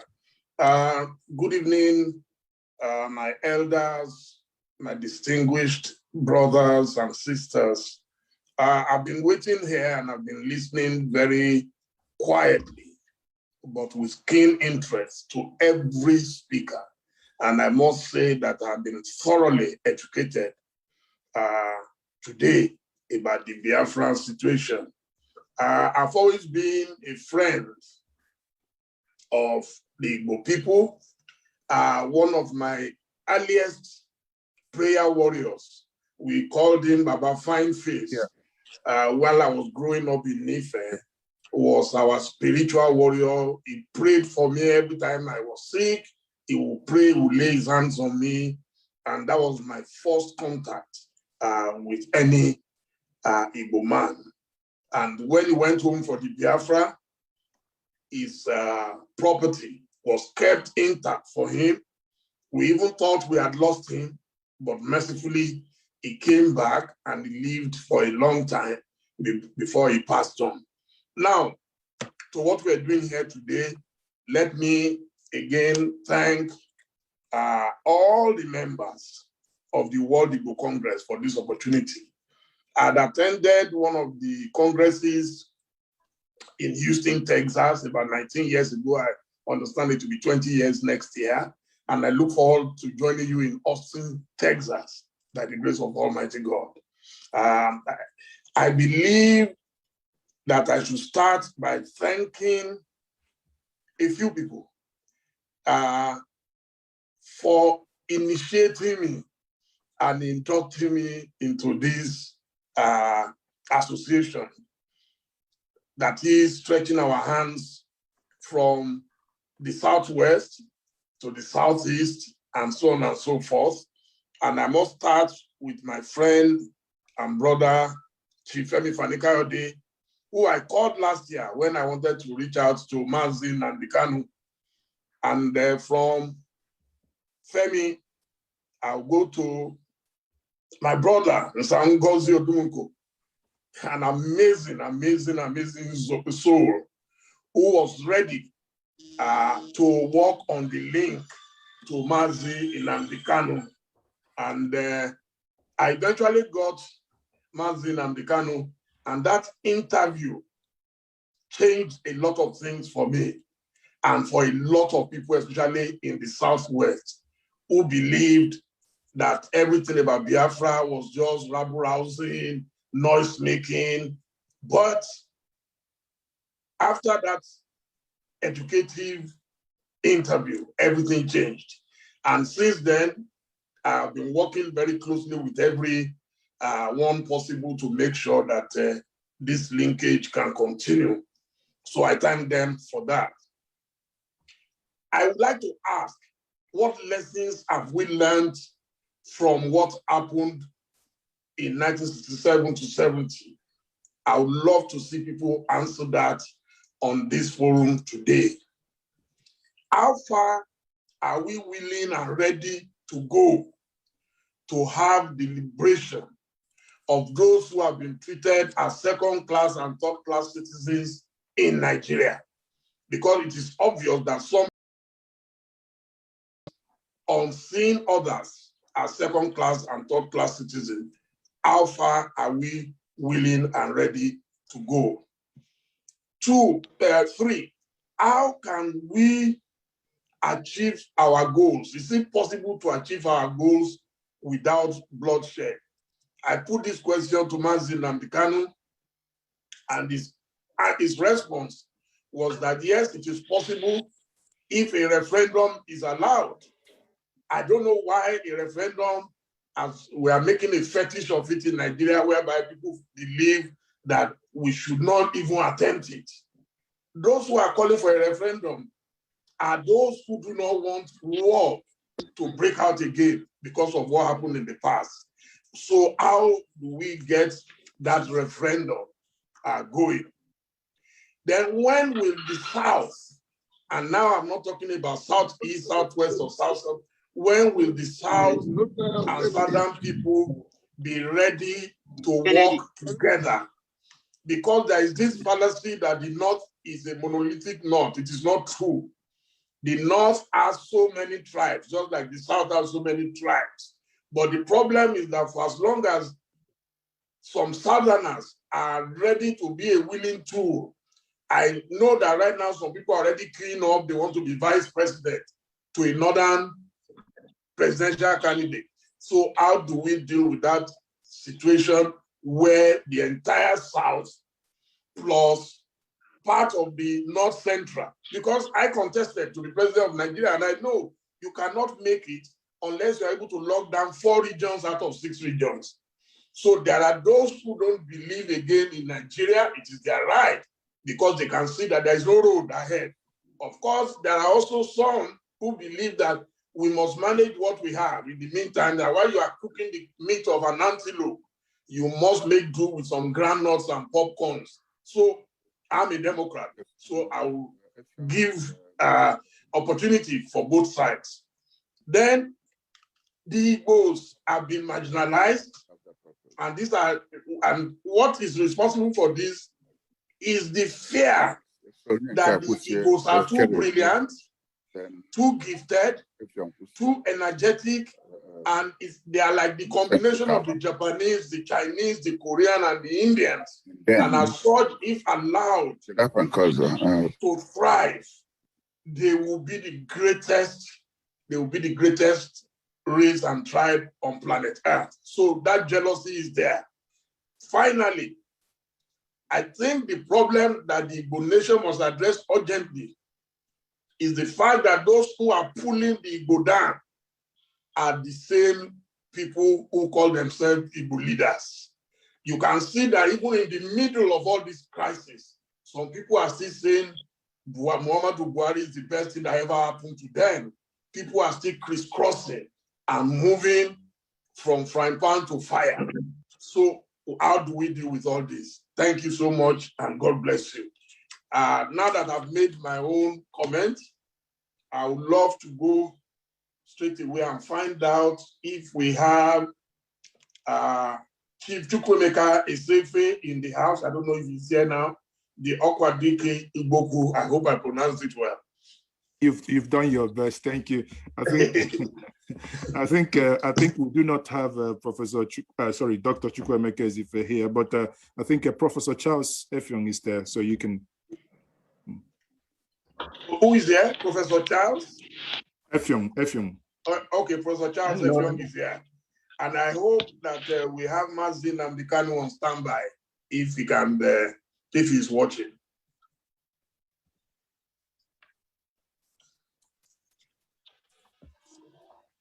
So, Professor Effiong, I think you have the floor now. Thank you very much for waiting. Thank you, sir. Okay.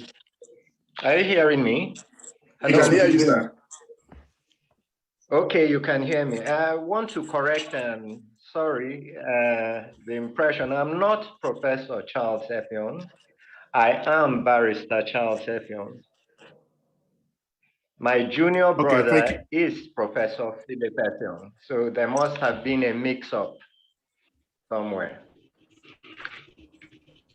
So I am Barrister Charles Effiong, and first I will profess greetings to everyone, and I appreciate I have been online. I had quite a few technical problems. The topic I believe I was given to talk on is the Nigeria-Biafra war and what led to the war and the impact of the war on the former Eastern region. The issue about the war here is it's a sequence of events that led to the war, and it goes way back into history. There is, first of all, what I would call the British connection. The way the British set up the structure of Nigeria. There was one fatal mistake they made, and that was the leaving of what I would call jihadic structures in place. In 1903, the British came in and conquered Sokoto and effectively stopped the jihad. But in the meantime, they left in place the same structures that would pursue a jihad after they had left, at least if not even a jihad, some kind of expansion. And these expansionism tendencies have remained in Nigeria from the time of the conquest of Sokoto up till today. Now, if we take a look at the period of when the Northern People's Congress was in power, we remember comments like, we will remain in power for 25 years and so on. We know of the alliance with the Akintola group, with the Northern People's Congress, and the conflict with Awolowo, Chief Obafemi Awolowo at the time. What it would seem is that at that time, the Northern People's Congress was bent on subjugating and putting aside politically the Western region. The Action Group and their members were tried for treason and convicted. And after this happened, there were rumors, and at least I wouldn't call them rumors. There was a speculation that there was going to be what we would call Northern hegemony over hegemony, but I would call it Fulani Muslim hegemony. Because in a reaction to this, there was, of course, what is called the Major Chukwuma Kaduna and Zogu coup, which again is a misconception. It is my belief, from having been a part of the war story and everything, that that coup was led by Major Ademoyega. The reason why we have a person like Nzogu standing out and seeming like the leader of the coup is because he made the coup broadcast.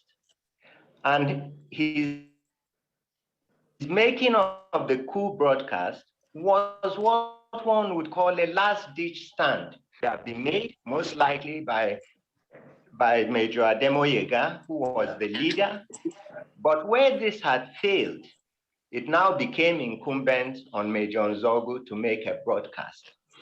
Now, this was most unfortunate because at this juncture, what happened was it now seemed like an Igbo coup. And as I said earlier, the Yorubas had already, the Western region had already been sidelined as a political threat to the Northern hegemonist movement that was underway. So now this was an opportunity to make a clamp down on the Igbos. And what happened here was, this is an Igbo coup. What they failed to do was tell everybody that, well, if you say it's an Igbo coup, how could it be that the people who quelled the coup were two Igbo officers, Major General Aguiyi and Lieutenant Colonel Odumegwu Ojukwu at the time? So this now gave the Northern hegemonists, as I understand them to be, as I said, the Fulani Islamic hegemonists, an opportunity to now face the Igbos after their debacle with the Yorubas. They planned the counter coup, which brought about the death of the head of state, Major General Aguiyi, and the death of at least 300 men and officers of Igbo descent at that time. When this happened, of course, the next step was, what do we do about it? There were two schools of thought in the North at the time. One school was, we break away and form an Islamic state. The other was, no, we hang on to a one Nigeria and still pursue our hegemonist aspirations. And it was this latter group that succeeded. And in succeeding, they fueled the pogroms that continued till the person who had assumed power, Lieutenant Colonel Yakubu Gowon, said, everybody to your regions of origin. When everybody got back to their regions of origin, the pogroms continued, despite all efforts by the governor of the Eastern region at the time, Lieutenant Colonel Odumegwu Ojukwu, to calling upon the federal government to intervene and stop this. There was a lukewarm attitude towards stopping it. The next step that was taken was a constitutional conference. All of us know what happened during the constitutional conference. Immediately, they started tending towards confederation as a solution to Nigeria's problems. Lieutenant Colonel Gowon stepped in and suspended the conference. There was the Aburi talks. When the Aburi talks ended, everybody came back feeling we have a solution to the problem. But it did not end there. Lieutenant Colonel Gowon made a turnabout and created a 12-state structure. At this point in time, what was the Igbo man supposed to think? They have brought guile into this thing. These are people who have slaughtered our people in pogroms without looking at that fact and without giving us some assurance of security. You form a 12-state structure to further weaken us. It was clear that the hegemonist aspirations were still in play. The Igbo elders did the right thing and advised Lieutenant Colonel Odumegwu Ojukwu, let us resist this. That was how the declaration of Biafra came about, and that was how the war came about. So the reason for the war goes back to the northern domineering attitude, which is still in existence today in Nigeria. Then as to the impact of the war on the members of the old Eastern Nigeria, which is now divided into quite a few states. At the beginning of the war, the creme de la creme of the Igbos, young men in University of Nigeria and Nsukka, came out and joined the army. Anybody who did not have some essential duty to perform to join the army in Biafra. The war started. These people were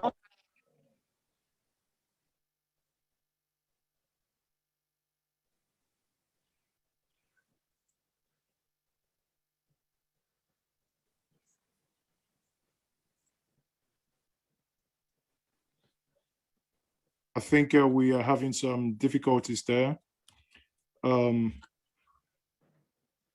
Chief Dela, are you still there? Yes, I'm very much here. Okay. I think rationed arms and rationed the enemy did not abide by rules of engagement. It was a slaughter. That notwithstanding, the human resources lost in that slaughter, the impact, even though not calculable today, is indelible. Then the main place where there were casualties was in the civilian population.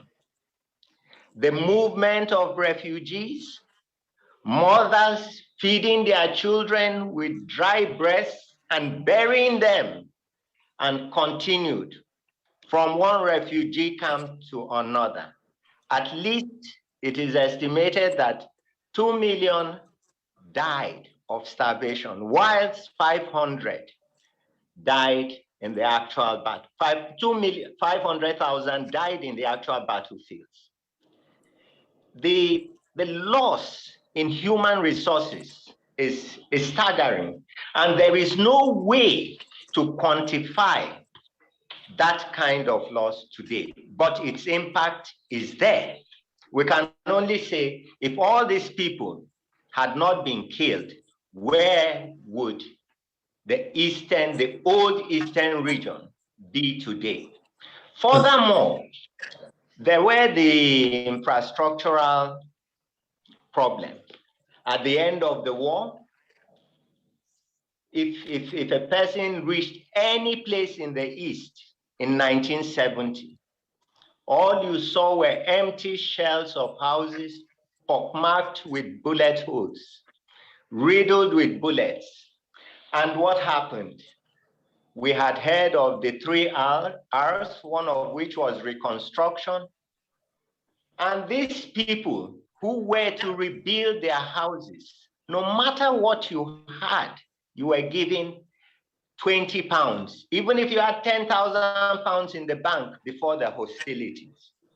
They were to rebuild these houses. This setback is another heavy blow to those of the Eastern region. Instead of rebuilding the economy, they had to start rebuilding their houses with 20 pounds. And at this same period, the callous policy of abandoned property came in. So if a man had a house in any other state and he came from the East, it was no longer his house. He didn't even have proceeds from that property to rebuild himself or his economy. To assault to injury came the indigenization decree. You had given a man 20 pounds. How could he buy shares in Shell? The Easterners were put on a downward slope economically, whilst the rest of the country were basking in heights of being owners of foreign companies, of multinational companies. Now, with those kind of situations, and then the marginalization, at the end of the war, you could not get a federal employment if you were from the East, except you were a person who had remained on the federal side during the hostilities. Those who were reabsorbed at the rank they were at the beginning of the hostilities, humiliating people, making them to walk under those who were their juniors. Many in these circumstances said, why would I go back? The economic marginalization of Igbo and the rest of the Easterners left again an indelible impact on them as one of the consequences of the war. Again, what what is the psyche or the mindset of the Easterner today? What is it? The mindset today, after the marginalization, perceived or not perceived, it is perceived. For 50 years after the war, no single member of what was the Eastern region has ascended to the position of presidency of this country. The only person who did was His Excellency Goodluck Jonathan, who got there simply because he was vice president to a president who died. And when he vied for a second term, he was again nudged out by a northerner, the same kind of northerner that we are talking about, who have the hegemonic and expansionist notions and aspirations. This is the problem with Nigeria today. The Easterner today now says, enough is enough. I want self-determination. I want to determine my own destiny. That is the mindset of the Easterner today. And that is, as a consequence, it is one of the impacts of the war and its aftermath. Thank you very much, ladies and gentlemen. Wow, wow, wow. Thank you very much, sir. That was a very, very big one. And as I said, I wish we had all the time in the world today. Today is this day to tell the story, you know. And I would like to inform everyone, in case you want to reach out to your friends out there, that this is being recorded, because I've received a lot of messages from people who are pleading with us that we must record every comment and every statement and commentary and all that. Then I want to thank the media for what they are doing. So a lot of people are watching on their platform. So I would like to thank Mazi for doing that. Thank you so much. Then I don't know if Mazi Nnamdi Kanu is in here at the moment, but I've seen his name on my list here. Has anyone noticed his presence, please? Mazi, is it okay? I don't know. You have been. I haven't seen. I can see one. I haven't seen. If he's there, I mean, if he's there, can you quickly indicate? Like I haven't, unless he's logged in with a different name. A different, yes. And while on that, if you know, we can take Akin. You know, I think Akin is there. If he can, you know, while Dr. Akin Fakbonda, if you are there, please. I'm there. I'm there. Okay. Oh, you're welcome, sir. You're welcome. Please join us now. Okay. My name is Akin Fakbonda, and I'm glad to be part of this this event to commemorate the sad history of Nigeria. We are not proud of it as Nigerians because we never value life, and it's even worse. It's even worse now. That is beyond belief. that we are part of humanity, human race, where every person counts. But well, today is for the Igbo race, so this is what we are commemorating. I belong to many Yoruba organizations. I'm now Director of Research and Strategy for Afenifere. I belong to the Voice of Freedom. And we just rose for a meeting today of the Southern Middle Belt Leadership Forum. All the leaders of the 4 zones were present. We just left the meeting now. We have to rescue ourselves. We have to seek liberation. But we have been talking too much, and we don't do anything concrete. It's assumed that we just talk, that we continue talking. We have to change that attitude, and we have to have timelines. I will not speak much today. What I can always say is that there needs to be a proper platform for the Yoruba technocrats, intellectuals to meet with the Igbos on a regular standing committee basis. We need to have maybe 10 members on both sides and have a platform to consider issues, to act together. If we act together, then we will show resolve, we will show purpose, and we have no time at all, no time. The adversaries we have, they are enjoying the way we are. We're just threatening, we're just pleading, we're just begging, we're just lamenting. What are we doing in June? What are we doing in July? What are we doing in August?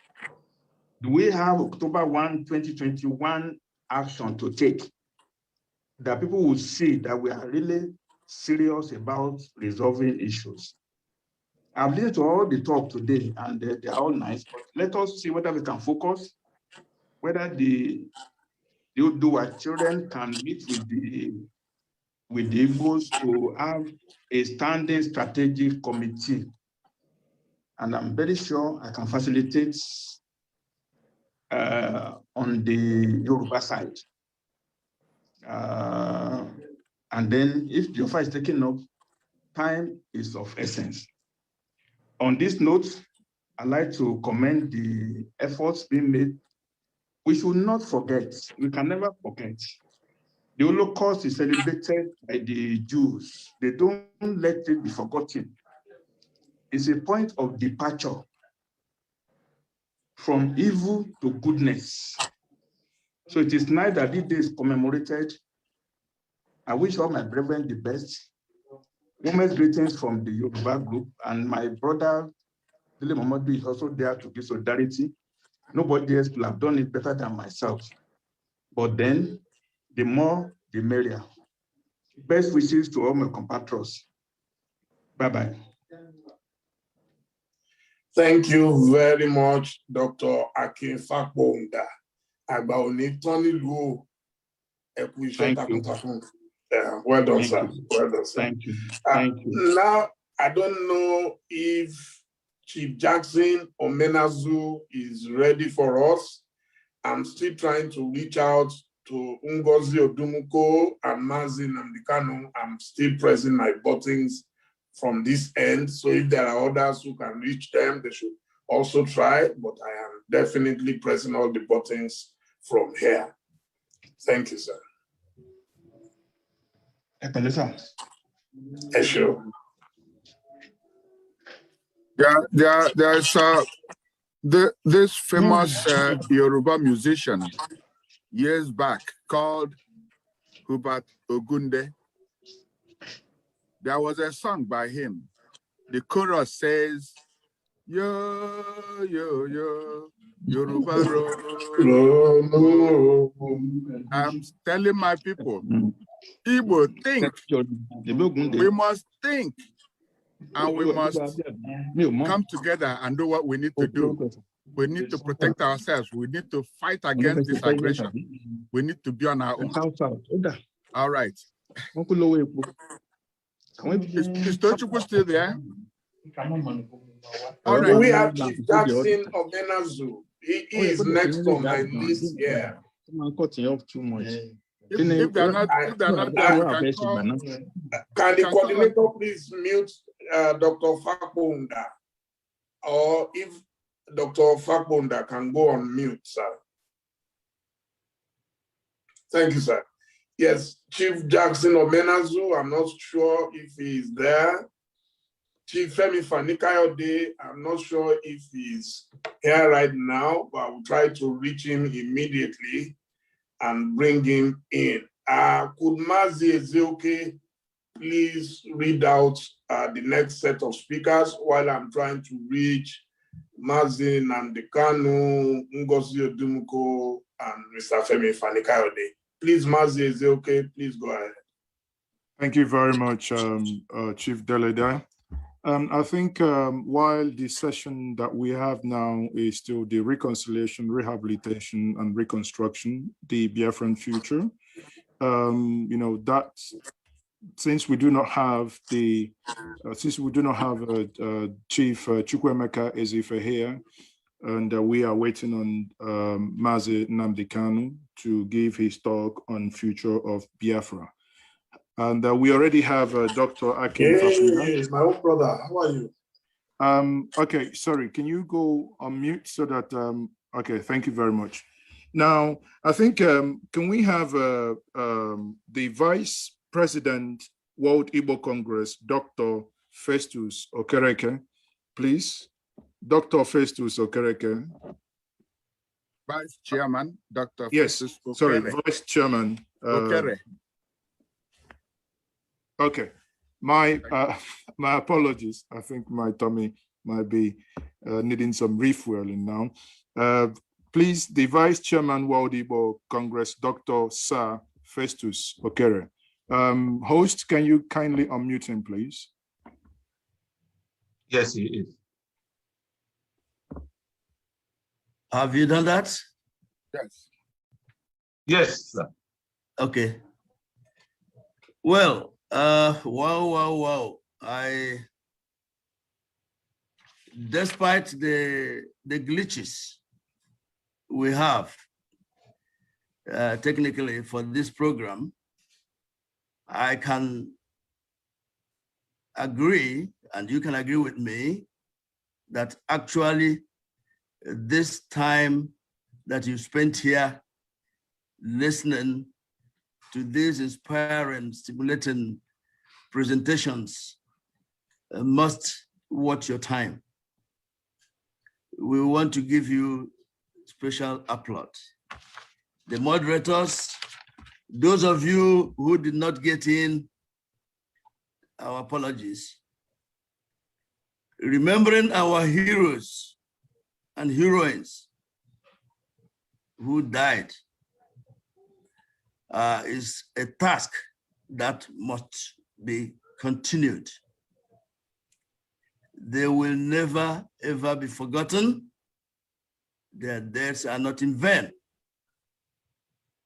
Our brothers who have done their best to make these presentations, we owe you forever. Dr. Hanaja has actually acknowledged the speeches we had today, ranging from Dr. Keke's warning that we must know who owns the land, our papa's land. We've heard about the British imperialism that has continued since the 18th century. Now we know about the Fulani Muslim hegemony, and you can know that injury to one, actually, for those of us who are not like they are, who are not either Muslims or invaders, injury to one is injury to all. We've heard that together we must stand. We must put our differences apart.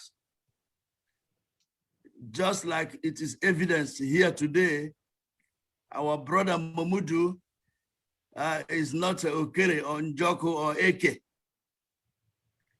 The trust is overwhelming. That's why he's one of our moderators. We've had Pa Fahom Hunda, who has also made it excellently that unity among all of us who are not killers like the herdsmen, like the Fulani hegemony. We're happy to hear that. We've also learned that there are too many things we have to be doing, like erecting the memorial, like doing this every year. We must thank God that we are alive. We must thank God that the bones must rise. The bones are really rising. we must live and defend ourselves to have our Papa's land as our land. My brothers, for those of you who listened to the tape, the memorial tape, there's nothing that is so annoying, something that can make your heart burn when you look at those pictures shown there. So, wake up. You can only be a slave if you consent to being a slave. No compromise anymore. People have told you what our leaders are doing, our so-called leaders at home. Unfortunately, they are making the matter worse, but we must continue to save ourselves, to have the land God has given us. My brothers and sisters, I plead that those of you who made these presentations, try to please send your written papers to the World Igbo Congress chairman so that all of us will be able to have your discussions in our archives. And I want to also promise that those of you who came today and made presentations, you are already invited for next year's presentation. This is something we're going to be doing annually, and we'll continue to do the best we can do. Do not let anybody take something that belongs to you. The Igbos are ready to work with every other group who believes in self-defense and life given to us by Almighty God. We have noted our brother Efion's presentation. We have noted our sister Brick's presentation. We have taken note of all you have been said that you said to us today. Almighty God will continue to guide us. Almighty God will continue to support us in what we are doing because we believe in God. Nobody will run us out of our own territories. So it shall be. Dr. Ejiofor, we appreciate Chief Anakwenze and all other groups who are working together. Together we stand. Thank you, thank you, thank you, the moderators. Let's move on. Thank you very much. Thank you. I think is the host, can you kindly unmute my brother Dele to inform us of his back end or back channel communication, if he's able to get any of the speakers coming up next. And while you're doing that, please, those of you in this room, it may interest us to know that we have over 2,500 Igbo watching the live stream going on our various platforms. Now, for those of us here, the link has been intermittently shared here, so you can go back. If you didn't join us early enough, you can go back and start from the beginning, that the link is now live, and over 2,500 people are watching us across the globe. And we hope that it will eventually, hopefully, turn into millions that would listen to the gospel that we are preaching today.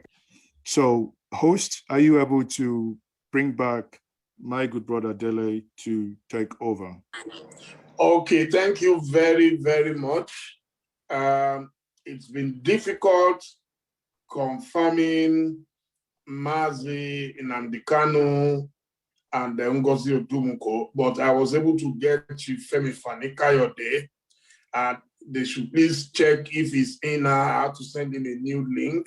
He was on his way out. He was actually on the road, but I got him to turn around and get ready for this. So I believe he should be live with us now. Can someone confirm? Because I don't have access to. So he wrote a very, very brilliant article this morning titled "The Blood of Biafra."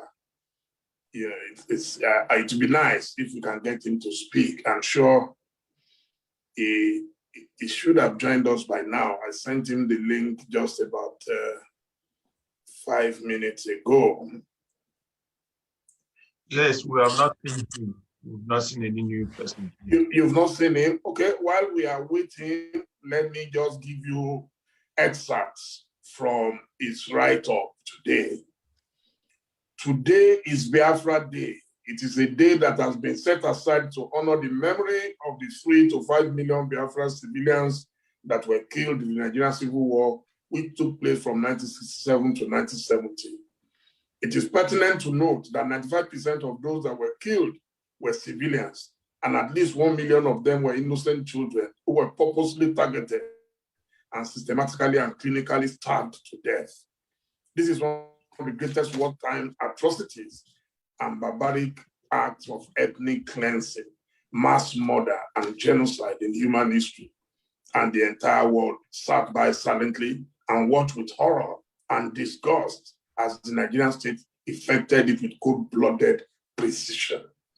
To use Macbeth's famous words in William Shakespeare's famous play, this was indeed a bloody business. Yet at the time and for the last 50 years, instead of showing remorse, the Nigerian state has tried to justify this madness, including the starving of little children by making a series of heartless and incendiary statements like starvation is a legitimate weapon of war, and others like we cannot be expected to feed our enemies.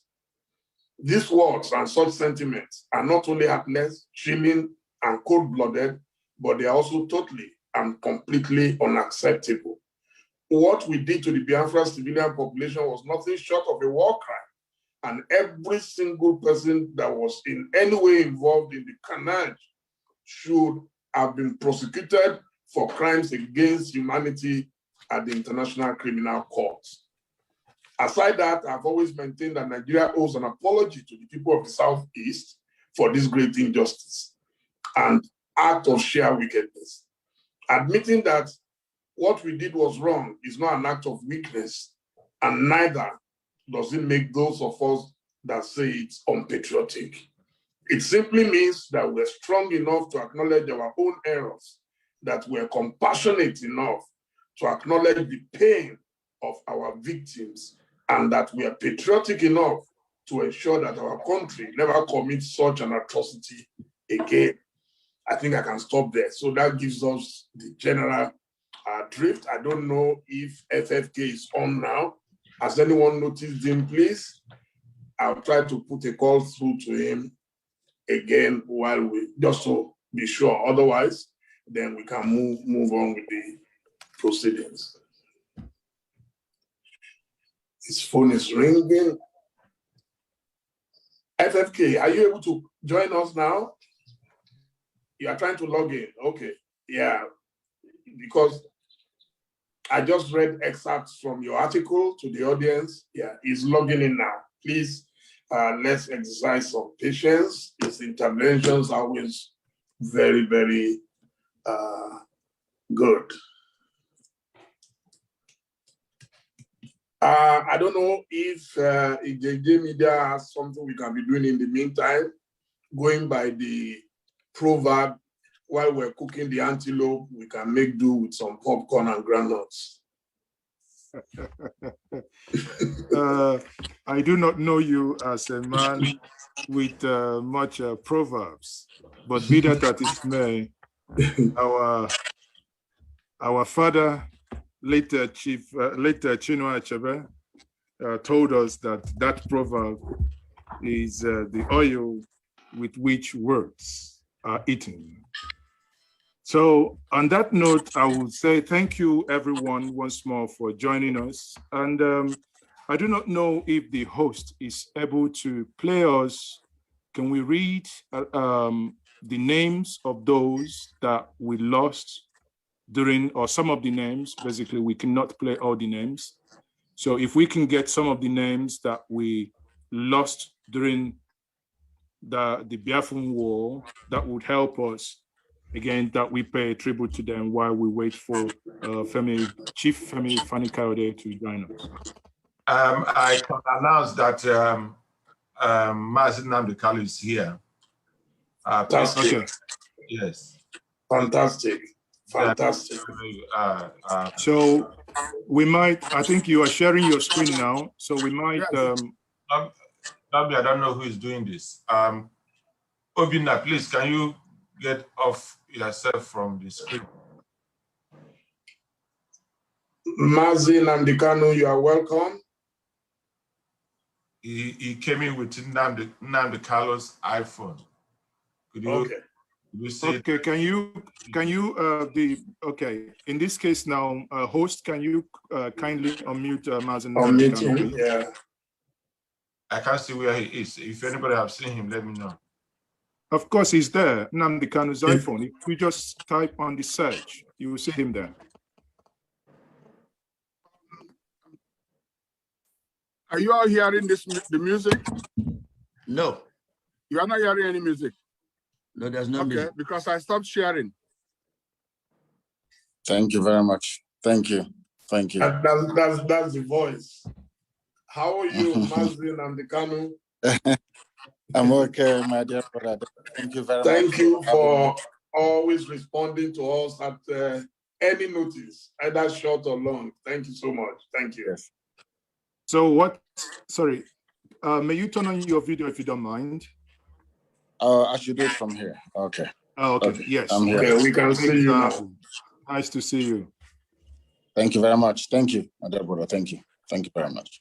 Before he speaks, I'd like to seize the opportunity to welcome our son, our beloved son, Mazi Nnamdi Kanu. I'm doing this on behalf of the World Igbo Congress and all lovers of Biafra land. We welcome you to this session, and we look forward to what you have to say to us. May God continue to bless you. Nnamdi Kanu, please. Thank you very much. Thank you very, very much, Professor Joko. The man I acknowledge as, in my opinion, the Igbo leader we have right now, not just in the diaspora, but also back home as well. I want to commend the World Igbo Congress for the very stellar work they've been doing, and also to thank my dear brother Mazi, who is there, and my very dear brother Dele also. I've been following these proceedings intermittently for the past 4.5 hours or thereabout. I've been caught up in a few things. As you can imagine, a lot is happening back home. But there is something that this year's event has brought to light. It is the camaraderie and unity of purpose amongst the people of the South, and to an extent, those of us in the Middle Belt as well. And we must continue on this very plane until we all get what we are asking for. I have not come across any individual who is against freedom.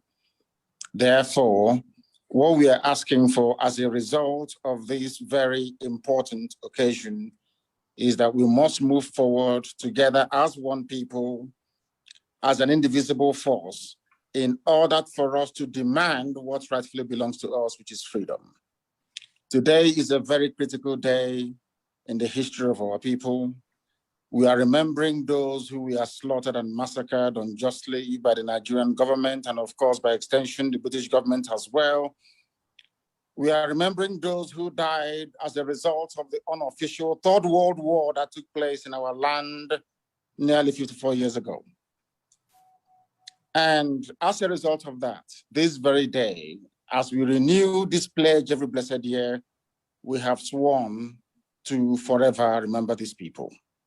We must remember them because the Jews do the same. All over the world, people remember their dead. In Rwanda, the same thing happens. And I don't know why there is this, should I say, conspiracy of silence to try to sweep this very important event in our history under the carpet. We lost over 5 million people, the second worst genocide in the history of man, only second to the Jewish Holocaust in Europe. And for some inexplicable reason, the world have decided to keep silent over this very matter. But we are not going to keep silent, not at all. Not now, not tomorrow, not ever. We are going to vigorously and relentlessly pursue this very effort to recognize the genocide that was committed against Biafran people without apologies to anyone. It is a very good thing that before we came on air, I think the Ebonyi State government have now rescinded the threats they issued to all those who were intending to stay at home tomorrow. That is also commendable. It is not very often that I commend people, but I must say that I also commend Governor Willie Obiano, which I don't do very often, for the very critical work that he did today by laying a wreath at the cenotaph that he built for those that fell, for those that made it possible for us to remain alive this very day. I must say this to our people, those who are living, that it is because of the sacrifice of those brave men and women that is the singular reason why we are not suffering the same fate as those of them from the Middle Belt, and to a very limited extent, those of our brothers and brethren from Ududuwa Republic. Why am I saying this? It is only in our land today that we do not have any significant presence of Fulani terrorist organizations in our bushes or in our forests. And why is that the case? Because our fathers taught us how to fight. They fought for Biafra, unaided, unassisted for over 3 years. We fought the two strongest major powers in the world as at that time, the USSR and Great Britain. Egypt fought against us. The OAU was against us with the exception of the likes of Julius Nyerere and Hufred Berne of Cote d'Ivoire. We suffered immeasurably. And now, like then, Israel was under attack and they couldn't provide any meaningful help. But we survived it. Not out of our own might, not out of our own power, we survived it because God Almighty in heaven was with us. And this generation have now come to complete the work that those of them of 67 to 1970 started. And we are not going to stop. I want the world to understand me very clearly. We are not going to stop. It doesn't matter what it takes. It doesn't matter how many lives they extinguish. It doesn't matter the genocidal tendencies they bring with them into our land. We are not going to stop. Everybody listening, everybody watching, everybody remotely interested in justice and peace must understand this. Our destination is freedom, and that very place we're heading to is Biafra. And nobody, no soul on this earth can stop us. Instead of Biafra not to come, we all perish. I want our adversaries, our enemies to understand this very, very clearly. We are not going to retreat, not one iota, not 1 inch, because Biafra must come. Because the hatred have continued to this very day. As I'm speaking and addressing all of you right now, they are still arresting, extrajudicially murdering people in our land, people who are alien to our culture, our way of life, our tradition. They are in our land directing their people to slaughter, to kill without mercy. Unfortunately, those we regard as political leaders have connived with these people to ensure the decimation of their own population. That is the type of nonsense we can no longer condone. As you all know, there is no significant Fulani presence in our land because our fathers taught us how to fight. And we are doing so today without apologies to any idiot.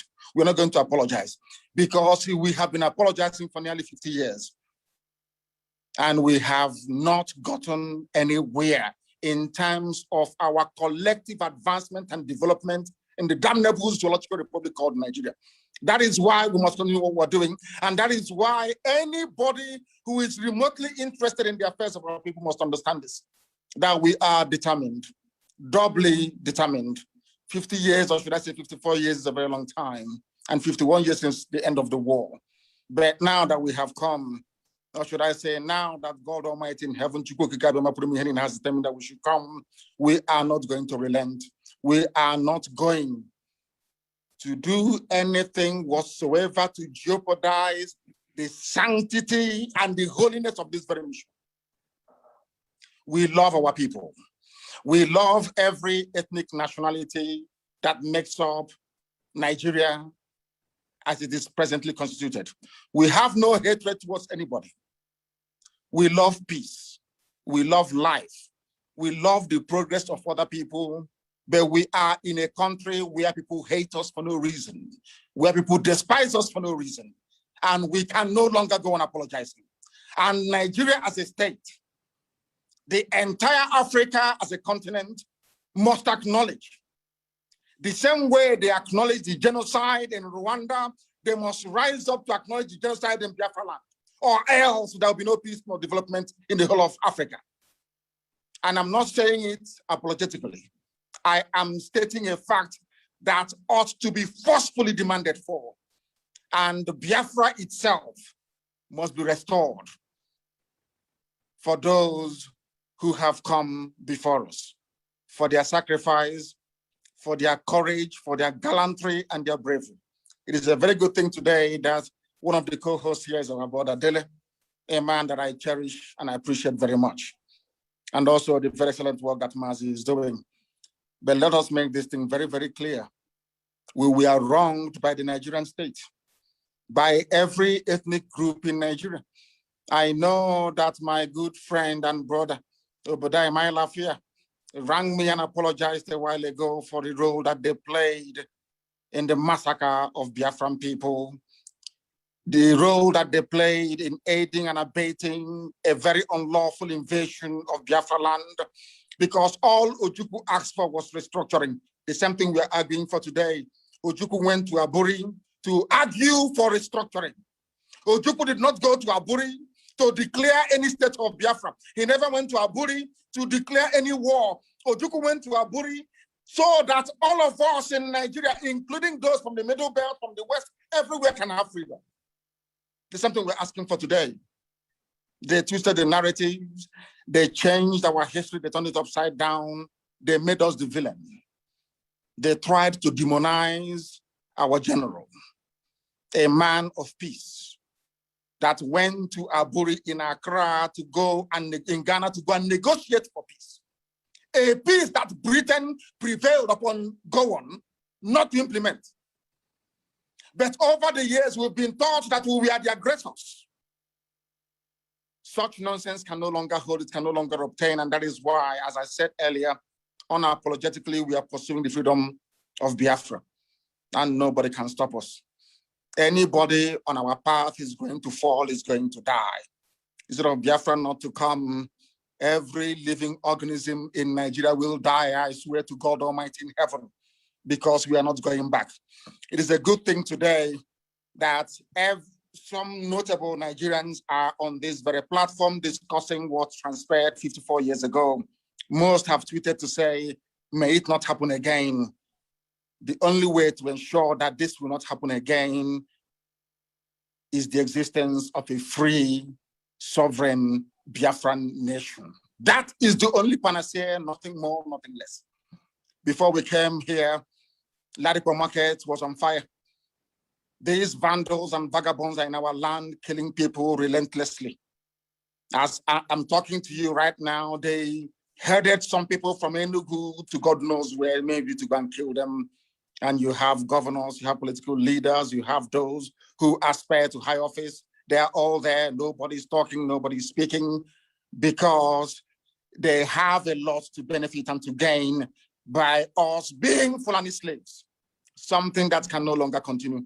Something we are not prepared to tolerate. That was something I said rather very fortuitously very many years ago. I said during one of my broadcasts on Radio Biafra that God is upset with them, that every tribe in Nigeria, every ethnic group in Nigeria will experience what we passed through during the Biafran War, that they too will also become refugees. And today, there are IDP camps everywhere. People that thought they were safe before now are fleeing their homes. There's something that happened to us between 1967 and 1970. And that is why our appreciation and our thanks for those men and women that fought to keep us safe can never, ever, ever be overestimated. We will continue to appreciate them. We shall continue to honor them. And I thank all of, those who are non-Biafrans. I understand that some people who are Biafrans came on this very platform and trying to play the script of their masters. That same divide and rule by saying there is something called Southeast and South-South. All bunkum. I have said it many times. on many forums, on many platforms, that everybody in the East, we are all one people. I don't understand why people are hung up about this divide and rule of Gowon. It was Gowon that created Cross River State. Gowon created River State.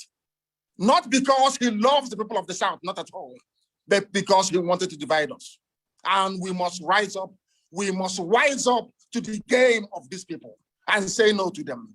Now that Yoruba and Igbo are one, do you see them trying to play that game anymore? Now that Biafra and Oduduwa are one and inseparable, bonded together in one, do you see them playing their stupid games? I don't know why some people will come and say that from Nigeria, that from South, in order to perpetuate that very division, which the Fulanis have cleverly exploited over very many decades and many years. I don't know when we are going to learn. And the sooner we learn, the better for us. I thank all of you once again. And this very effort to recognize the genocide against Biafrans continues until United Nations and the whole world rise up to this very challenge and acknowledge that a great deal of injustice was done to Biafrans. Tomorrow is our sit at home, complete and utter lockdown everywhere. And as I said earlier, I do commend the governors for coming out and saying that civil servants should not come or should not turn up to work tomorrow. It's a very good thing. We must all be bound together in order to ensure that Nigeria, first of all, takes the blame for what they did. And secondly, that the whole world will rise up to the obligation to the oppressed people and do the very right thing. Once again, I thank you all very much. And my very special thanks to Professor Ejiofor for the very wonderful and sterling work that you're doing, you and your team. Thank you very much. And may Chukwu Kigabe be with all of you. Thank you. Man, thank you very much. I think, please, host, can you quickly unmute Chief Dele, please? Prof, I think you wanted to say something. Sorry, yeah, Prof, go ahead. Continue and unmute Dele, but I want to call some of our officers to be able to say thank you to Onyendu Bo Nnamdi. At this point, I think I'd like to call Dr. Innocent Okabam and Dr. Celine Piri. Okabam is the chairman of our Economic Development Committee. And Dr. Piri is the Assistant Secretary General of World Igbo Congress. I had selected them to conduct the interactive session, but this is a great opportunity. I know they are great people. They are going to say a befitting thank you to Nnamdi. Chairman, thank you. Before we go on, what is our visitor coming in with? What name does he came in here with, so that we can look him in? Oh, okay. Who are you asking about? NK? Yeah. I believe not kind of here. But Mazi Nnamdi Kanu came in with Nnamdi Kanu now. So I need to give me his name. Meet him if we know what he came with. Give me his name. Yes, the name of the screen name. That's what I'm asking for. Who are you talking about? The next person to speak. I don't know. I think. Dr. Kabam. Innocent Kabam. Okay. Unmute Chief Dele Mamudu. FKK is here. Okay, so that once these two people that the chairman said will speak, once they finish, then Dr. Dele Mamudu will then take over, please.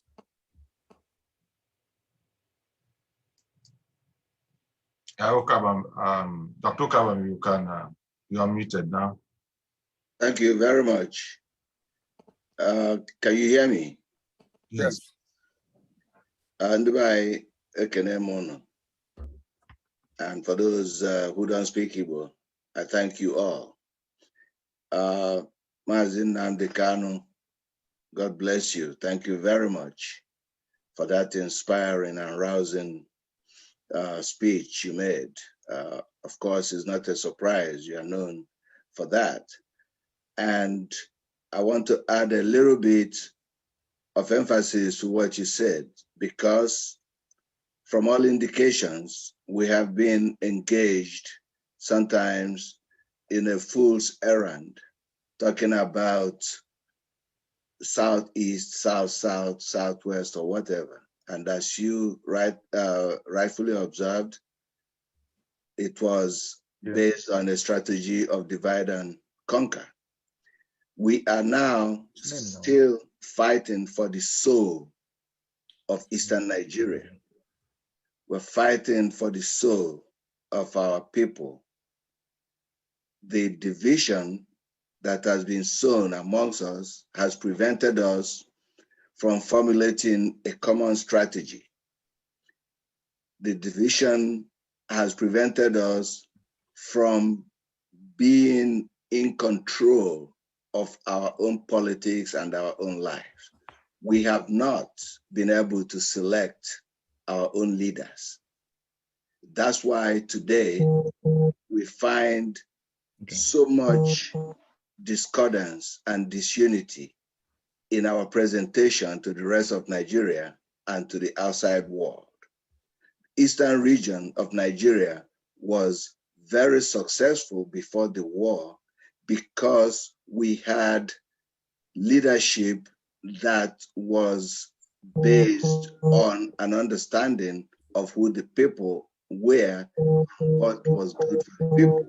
And the people themselves were responsible for enthroning and empowering such leadership. What I would like to advise us to think about today is a way to be sure that history does not become our destination. History should be our guide.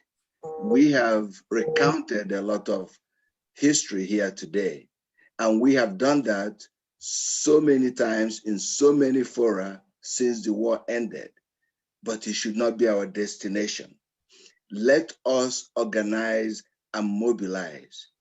Why is it that millions of people follow Mazi Nnamdi Kanu? It's because of the message of hope that he sends out to them. Many of us on this fora were teenagers when the war started. And those of us who survived that war are the lucky ones. The ones we lost, we must not let their sacrifice be in vain. And those that are dying today, most of them were not born during that war. So it is incumbent upon us to come up with the strategy to ensure that we come together, strengthen our unity, reach out to those that are willing to align with us. What we need is people that will take care of our needs. It doesn't matter what political party they belong to. The Yoruba leaders and governors were able to produce a unified security outfit, even though their governors did not all belong and do not all belong to a single political party. But they all had a vision of protecting Yoruba land. We must take control of our politics. There are more than 1 million Easterners, especially Igbos, who today can afford to bring $1,000 each. If we did that in the next 1 month, 1 million Igbos, $1,000, if we will have $1 billion, we start organizing. We don't have to form a political party. The Republicans here, the supporters of Trump, did not form a political party. They took over an existing party. We must organize our people. The millions that follow Nnamdi Kanu do not need to form a political party. We can take over the existing parties in Igbo land and elect people that will lead us based on the vision for Igbo land. We talk about referendum. If you know that the word referendum does not exist in the current Nigerian constitution, then you will know that asking for referendum without taking over the political machinery is a fool's errand. Let us organize. Let us take over the leadership of our homeland. And we can do that. We have the millions of young people, men and women, who are dying to be led. They are sacrificing their lives. Let us organize them. Let us select our people from local government to state to federal. That is our task.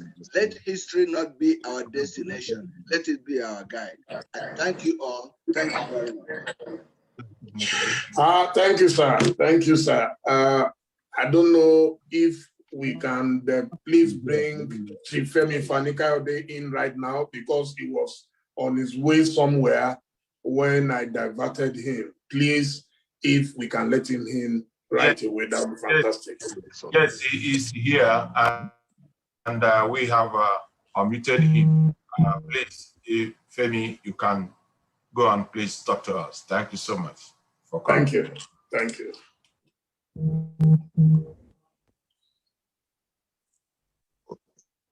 Thank you very much. I hope you can hear me. Yes, we can hear me. Yes, we can. Very good. Thank you. Thank you very much. Thanks to my brother, Chief Dele Momodu. And I turned back and came back to my home when you called me. I was on my way out somewhere. But this was sufficiently important for me to say a few words and participate.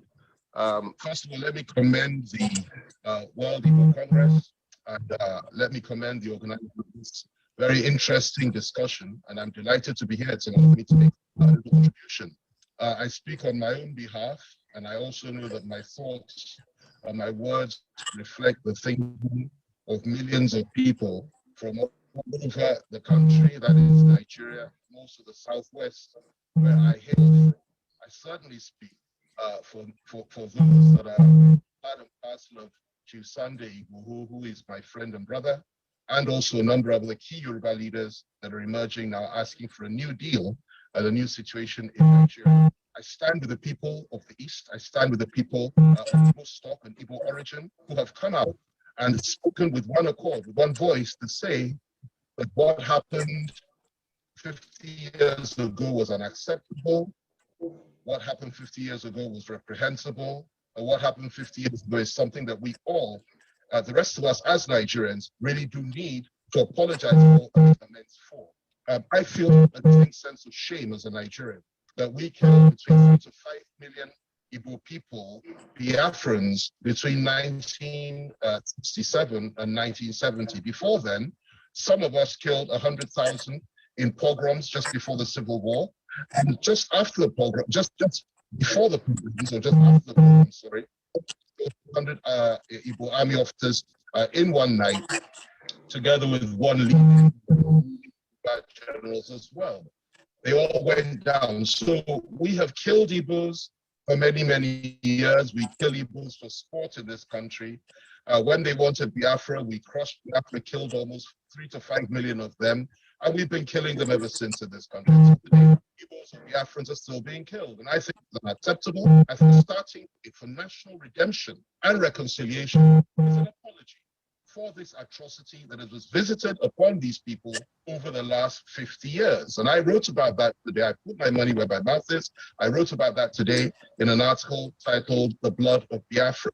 And I meant every word of that article, and I've been consistent about these views over a very long period of time. I commend the courage of my friend and brother Nnamdi Kanu, who I do not believe is a terrorist. I do not believe is a killer.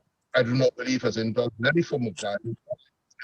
He's quite passionate about the fact that his people deserve to be free, and he wants to exercise his right of self-determination and insist on referendum in the eastern part of this country to establish his dream, which is Biafra. There are many that speak like that in the Southwest as well. Sunday Igbo and many others who also share that view. There must be a referendum in this country.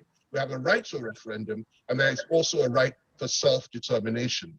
These are their views, and nobody has the right to take these views away from them. That does not make them terrorists. That simply means that they share a different view to many, many people in the country. And I think that it's important for us to have a dialogue with people that think like this.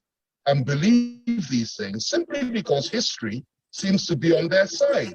And the history of our country is one of slaughter, is one of racial prejudice against people of the East, wickedness against the people of the South, generally, but particularly the people of the East, and one of bondage and servitude and subjugation of the people of the Middle Belt. I take no pride in saying these things as a Nigerian.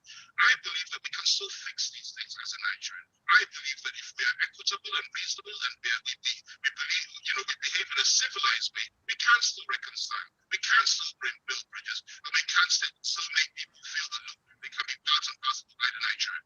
It is just the audio is very bad. FFK, if you can hear me, you can work on your audio. The audio is very bad. I think it's oh my goodness. The bandwidth. Okay, can you hear me now? No, the audio is bad. Hello? The audio is bad. Are you able to log out and log in again? Oh, please, if you can log out and log in again. Okay, let me try that. His bandwidth is low, okay, that's fine. Thank you. Let me try that.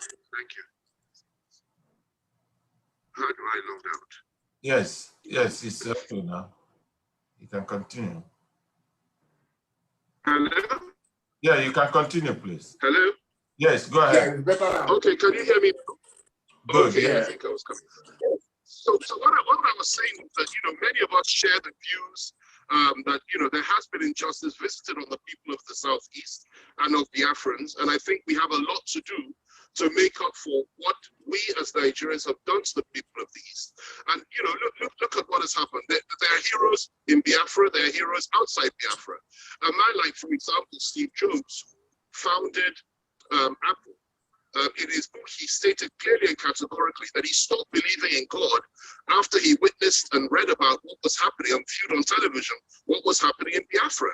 Then, of course, you have the hero called Bruce Mayrock, the young American who burnt himself alive in front of the United Nations building in New York. Man had never been to Nigeria before, but he witnessed what was happening in Biafra on television. 1 million children being starved to death, people being slaughtered on a daily basis. He was so moved that he burnt himself alive in front of the United Nations building. There you have a man like Bernard Kouchner, who was the foreign minister up until a few years ago of France, who was in Biafra itself during the Civil War, who saw the slaughter of children, who saw starving children, and who as a consequence left the Red Cross and set up an organization called Médecins Sans Frontières, Medicine Doctors Without Borders, which is flourishing till today, saving people all over the world in war situations. These all came out of Biafra and as a consequence of what happened in Biafra. Now, the way forward, as far as I'm concerned, is this, that we need to sit down, first of all, as a nation, and apologize to the people of the Southeast for what we did to them. Secondly, we need to sit down and restructure this country. And thirdly, we need to give those that believe that they have the right of self-determination to exercise that right via a referendum. If you do not have these things, you cannot have peace in this country. And this is especially so when we're having more and more killings by terrorists from foreign Fulani terrorists with a few local ones, marauding all over the south, all over the north, all over the middle belt, and killing people. And you also have Boko Haram at work. You also have ISIS West Africa at work. We are a nation in crisis. And let me add this. There are many foreign powers, that is non-African state players, that are manipulating the situation to push us into a situation of war. And a war is not going to do anybody any good. Last time, 5 million people died. This time around, at least 50 million people will die. If we are not careful, we don't manage the situation very well. So as much as we acknowledge the injustice that we are facing for everybody, the people of the South, the people of the Middle Belt, and the people of the Core North itself, where more people are being killed every day than any other part of Nigeria, would you believe that?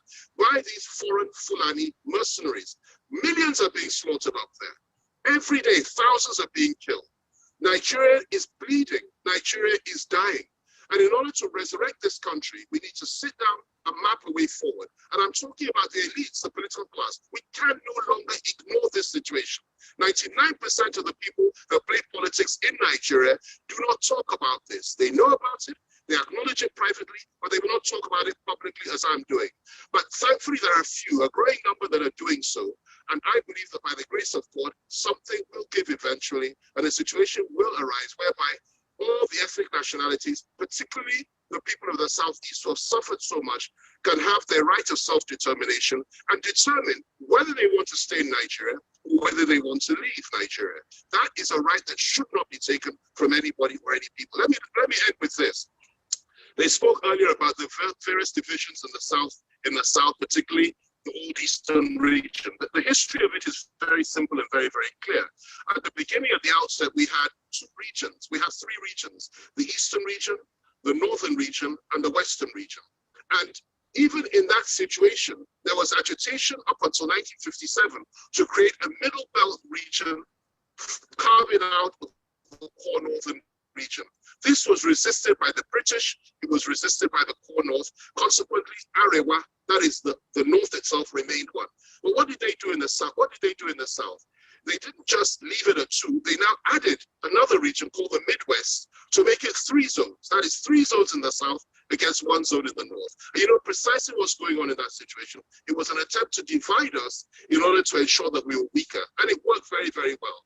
I believe, and I believe strongly and passionately, that the people of the old Eastern region ought to come together, work out whatever differences they have, and then move with one accord and in one way, rather than for us to waste our time creating artificial divisions within us about South-South, Southeast, and so on and so forth. The old Eastern region was a very productive and powerful model. And I think that that is something that needs to be worked out. However, one thing must be said: the people of those so-called minority zones must also be given the right of self-determination and be allowed to say where they want to go. But I am sure that they would do so gladly if given the opportunity, and they would want to stay in a wider Eastern region. But collectively, the South must work together. And I'm happy and delighted at the fact that the handshake across the Niger took place, still stands. We're working together. We are one. We are one. We are standing against those that have oppressed us all these years, and we are speaking with one voice, and we're working closely together. Tomorrow, I'll be participating in a conference with Afeni Ferre and a whole load of other groups represented. Even Igbo's group will be there in Abuja, and I look forward to saying a few words there. We shall prevail, providing we stand together, providing we work together, and providing we are prepared to resist those that wish to subjugate us in perpetuity forever. We resist them together. This is my contribution. I commend members of the Igbo Congress. I commend Nnamdi Kanu. I commend everybody on this program. And most importantly, I salute the courage of the heroes that died for the Biafran cause many years ago. And once again, I say as a Nigerian, I feel nothing but shame at what we did to the civilian population of the Igbos between 1967 and 1970, and what we've been doing up to them up until today. I hope you heard that. Thank you. Yes, thank you very much. Thank you. Dr. Mamodu, are you coming in, or do you want me to? Okay. No, I was muted before. I just want to say a big thank you to Chief Femi Fadikayode for joining us eventually, and for agreeing to detour from his original journey. Thank you, FFK. Thank you so much. And I should be able to put in a word. Let me put in a word. Let me put in a word or two for him. Is he still there? Yeah. Yes, I'm here. Thank you. Okay. Yes. FFK, as you are fondly called. It is a thing of joy to have you here and to hear you speak the way you did. I tell you quite frankly, if it were up to you, and of course, generations of the Coyotes before you, if it were up to you, I know that Biafra would have been here by now. And the support that you have been giving to us, the support you have been giving to our son, we did not lose sight of it. We are very much aware of it, and we appreciate that. Thank you. Thank you very much. Some other children of Oduduwa have made statements too. I tell you, if like I said, if it were up to you, the story would have been different. Unfortunately, we are looking at mindless Fulani people, and they don't reason like us, they don't do anything like us, and that is why we are going through what we are going through right now. Now, Fakpo Hunda, Dr. Fakpo Hunda spoke here before you, and with Dele Mamodu and other people. You said you spoke about the handshake across the Niger. Yeah, I remember that handshake across the Niger. I remember how you headed that, and we believe that that is what we really, really need now. The Biafra Republic, the Oduduwa Republic, these are the things we need. We need to come together. The handshake across the Niger needs to be made strong at this time so that we can achieve our objectives, unless the Fulani have a rethink, which I don't think they will have. So we really do appreciate you coming to speak to us the way you did. They gave us a challenge before you came for us to begin to reach out further. The Oduduwa children, the Ijos, the Shakiris, all the people they lumped in the South, and the Igbo people of, in fact, Biafrans and Oduduwa children, to come together more, set up some kind of platform that we can discuss these things in a manner that it will be fruitful to us. So thank you for coming, and just be on the lookout. I will reach out to you. I will reach out to Mamodu. I will reach out to the doctor who spoke to us earlier, so that we can put these things into high gear immediately. Thank you so much. Okay. Thank you very much. Thank you very much, Bob. Thank you. Bye-bye. Thanks, sir. Okay, Bye for now. Bye for now. Thank you. Bye. Thank you, everybody, for staying with us so far and doing what we have invited all of us to do. We are so grateful. Before we go on, I want us, before we lose the event of this day, I want us to recognize the people who have worked tirelessly with us to put this program together, and especially those who have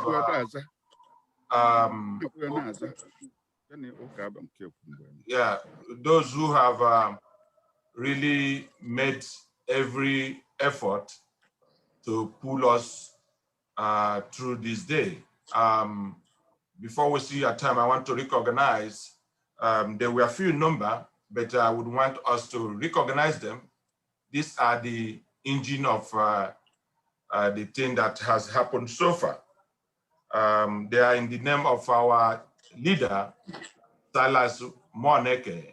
Wherever you are, please, I want you to raise your hand and let people know you are here and you had to put good efforts. You can make a word or two, if that is okay. Our other team member is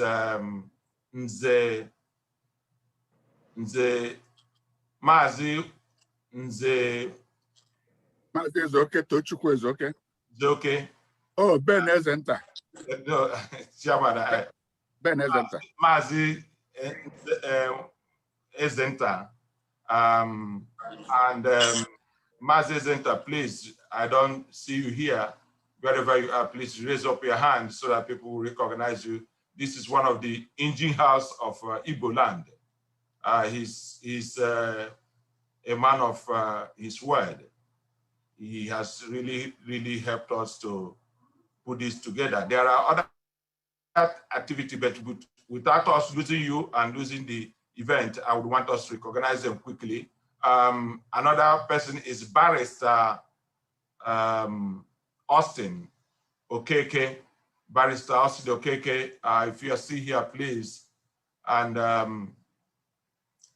Obinna, this is one of the technical powerhouse of Igbo land. Obinna, please, wherever you are, please raise up your hand. Let people recognize you. You really worked hard to see us to this day. Austin, I can see Austin here now.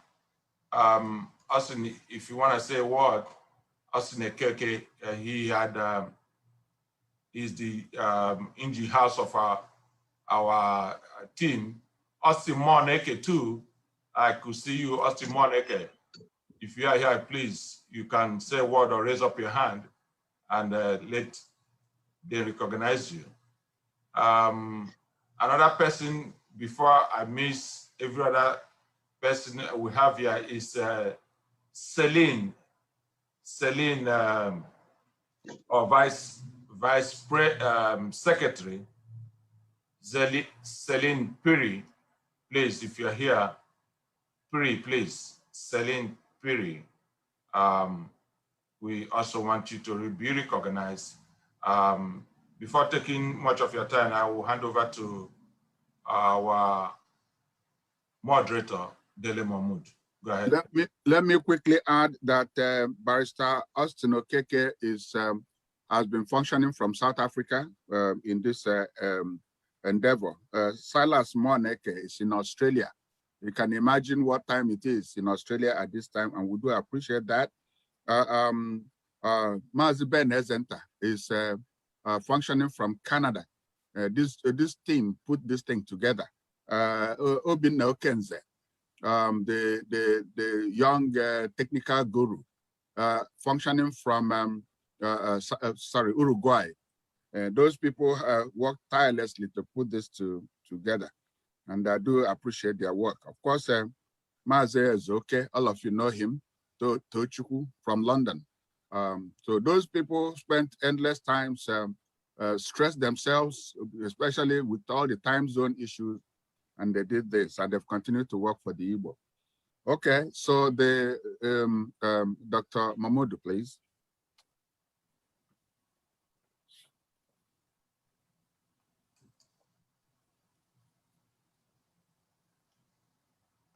All right. Chief Dele Mahmoud is muted. Okay. Okay. Yes, I was saying that my attention is also needed elsewhere because I thought by now we would have finished this, so I gave some other commitments. I don't know if I can be excused as soon as possible, but so far so good. I think everything is going well. It would be nice if Mazi Ezeoke can take over from here, please. Thank you very much. Thank you very much, Dele. It has been a pleasure, as always, to have you, and always a pleasure to work with you. What a great team. I think we might eventually have the biggest television in Africa very soon. Amen. Amen to that. Thank you. And that is going to be part of that handshake across the Niger. So we are shaking hands and we are crossing that bridge. So having said that, in letting you go, I think we have come almost to the end of this program. I have been sitting down here for the past, say, just a couple of minutes, less than 5 hours, sitting down. So moderator or host, can you kindly mute Chief Dele Mahmoud so that the noise, thank you very much. So having said that, I think we are coming towards the end of this event. Once more, we thank everyone that has been part of this. Now, but before we go, there are a couple of names that were shared before by the Chairman World Igbo Congress. So if you can quickly once more, let those names again come on the screen, in honor. We would never, as we are today, statistic has it that we lost over or close to 5 million people. There is no way we would take their names individually, but we could do with having some of them displayed on the screen. If that is possible, host, can we quickly do that in their honor? At the same time, I think I lost it. Okay. They just sent it to me by email, and I was trying to pull it up and stopped it for NK to speak, and now I can't find it. Okay, hold on. Let me quickly see if I can pull up mine here. Because I think I forwarded it to you. Yes. Okay. So, and after that, I think I can see Austin Okeke raising his hand. So, hold on. Sorry. That is this here. But quickly, I would take that again. I think there is a sound to it. Yeah. No. Hold on.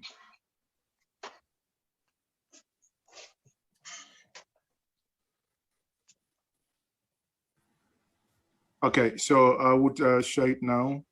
I hope we can all see it.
So that is it. Thank you once more. And I would once more say, for those that we have seen their names roll on the screen, they died, they gave their yesterday, that you and I might have a better today. I will say, we pray that their souls continue to rest in perfect peace. Amen. Before we round up, Chairman, if you permit, we have a couple of people raising hands, and some people were called before, those who helped in putting this event together. Someone like Simon Moneke and Austin Okeke. If you would permit me, Chairman, let's give them the chance to probably address us, even if it's 1 minute. Silas, I can see that you're unmuted. Quickly do that, if you may. Thank you all. Ekelena Monyawana, Chukugoziun.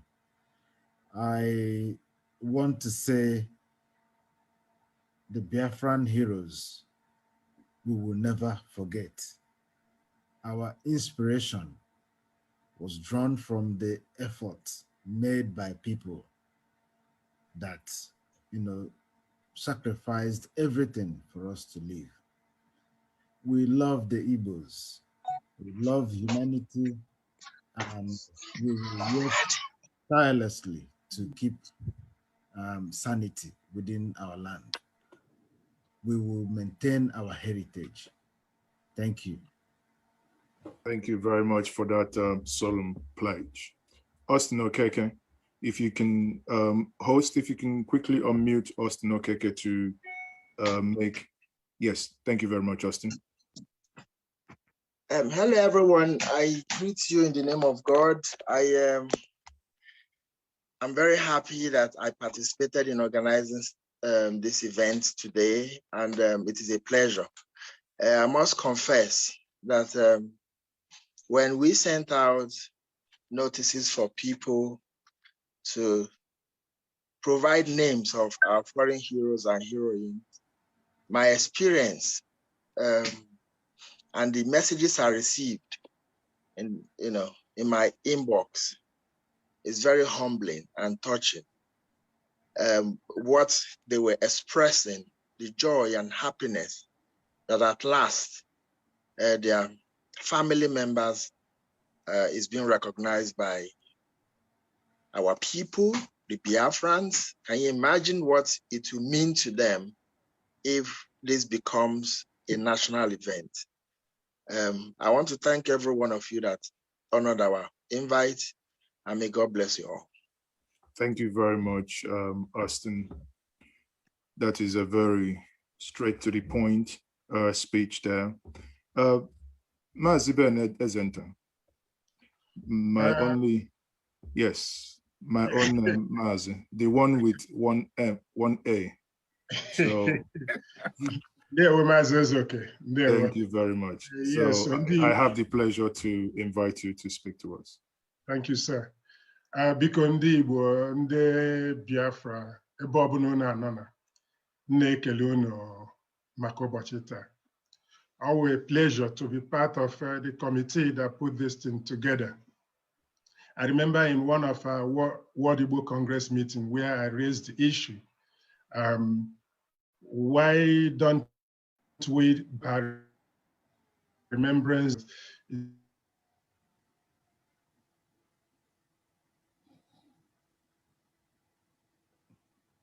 has been a caught fire.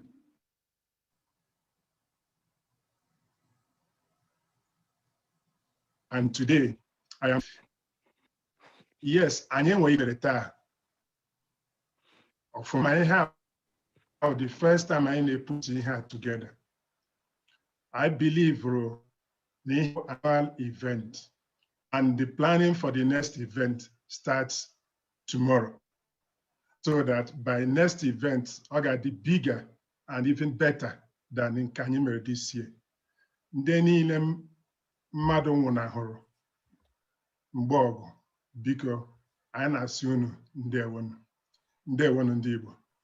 Thank you very much for that. Do we have the privilege of hearing from Dr. Celine Piri? Dr. Celine, Doctor, are you there? Dr. Celine Piri, or Piri. Doctor, are you there? Okay, so it appears, please remind me if I have missed anyone. Obinna, I think Obinna okay. Is not. Obinna, please. Obinna, I don't know what. Obinna Okenze from Uruguay. Okay, Obinna Okenze is muted. Can you please unmute Obinna Okenze? And also Chief Morka, Austin Morka from New Zealand. Is he here? Okay. Did anybody see where? Obinna Okenze, I can see him there. If you type in Obinna, you see him there. He's there. Obinna Okenze. Who is sharing this thing that is kind of putting everything off from the screen for us?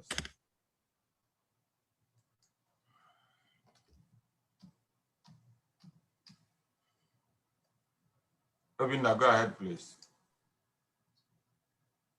Yeah, thank you, everyone. It's a great honor and privilege for me to be among the committee that puts this event together. Being in this community opened my eye to a lot of possibilities and a lot of encouraging trend that is going on among us, that despite all the challenges that we are facing and all the things that we've gone through as a people, that there is still so much energy that is reserved in us to overcome whatever challenge that we might face today or tomorrow. Most important thing is coming together and working together as a team. Nothing is impossible. Once again, I want to thank our chairman for giving us the privilege to work in this manner. I thank everybody that's honored this invitation and be here today. May Heavenly Father continue to guide and protect each and every one of us. Amen. Thank you very much for that. I think we would have the last person, Okenze, Austin. Yeah, Austin Okenze, quickly, Austin please. Austin oh, sorry, Austin Morka, sorry. Can you hear me? From Malaysia. From New Zealand. Sorry, from New Zealand. Thank you, everybody. I must have to start to say big thank you for for the leadership provided by Professor Ejiofor. And it's not easy. One thing I can make out of this is this committee, which I'm part of it, under the leadership of our committee chairman, Silas Moneke from Australia. We just have only 1 month, and look at what is happening. So I thank everybody, and let's look out for this. Like here, I've been up since 1 a.m. Anyway, my name is Austin Moka from New Zealand. Thank you, everybody that is here, and may God bless us all. Thank you. So thank you very much. Again, Chairman, if you permit, and if the host can help us very, very quickly, there are a couple of people that are raising their hands. Please, if you know that your question that you have has been overtaken by event, kindly lower your hand. I think there are a couple of people that raised their hand before, and they have spoken now. Please kindly lower your hand so that we take that quickly. So, host, can we take these, few people? Sadly, we might not be able to take everyone in this room. The first person that I want to call upon is Ochoku. Again, please, for me not to mispronounce your name, if you are logged in with a device name, I can see something like Hawaii, I can see iPhone, change your device name, or we will skip calling you out, because I don't want to refer to people by their devices. Can you please put in your name in that place? Ochoku, please. Yeah, your question or contribution, 30 seconds, go ahead. It's a contribution, kind of. I really appreciate what is happening. We are really, how do I put it? We are really not in it. So the Niger Delta in particular should carry out everything. That's to pay way out of it. Thank you. Honestly, I must be fair to you. I did not understand a single word you said. It was so muffled. Can you repeat quickly, please? All I think I understood was Niger Delta. The telephone. Go ahead. Yeah, what I'm trying to say by mentioning Nigeria Delta is that let them be carried along. Okay. You can't be discussing Biafra, including them, without letting know what's happening. Okay. Thank you very much. I think Professor Ejiofor, I think that will come to you, but probably you don't need to respond. You can do that probably towards your closing remark. Yeah. And it's about inclusiveness. I remember one person, the Oracle, when he was asked one time in America about inclusiveness, and all we heard was 97.5%. So now the Niger Delta is talking about inclusiveness. I do not hope that the chairman, World Igbo Congress, will talk about 97% and 5. I will move to the next person, Dr. Ogechukwu Okorie. Dr. Ogechukwu Okorie, please. Host, can you help me out? After Ogechukwu, Delhi, after Delhi Chukwudi, please, go ahead.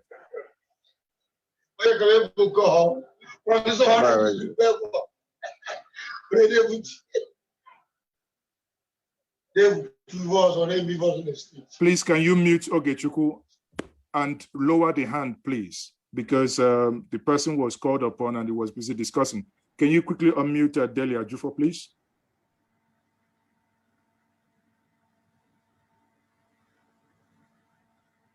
If you look at your right sidebar, you will see the names, the hands that are raised. Can you unmute Delia Ajufo? I have been unmuted, Mazi. Okay. I just want to make one more contribution. During the recent meeting of the Southern governors, and Southeast governors in particular, to pass a law banning open grazing, some stupid, arrogant, uncircumcised Fulani man asked whether we sought the permission of the Fulanis before we passed that law. What brings to mind is the arrogance and stupid behavior of these animals. We must take them on. Can IWC, I'm in touch with Professor Ejiofor, I can always call him privately, but let's make this open. Can we have a medium to respond to these recalcitrant statements made by uneducated fools from the North? The arrogance must stop. Thank you. Thank you very much. Quite, well put in there. You can still call me comrade. You can still call me comrade. I think now you are putting on your cap of the comrade, and I can see the your combatant boot is being put on. I cannot see your gloves because your camera is off, but again, I know the spirit in which you are now operating.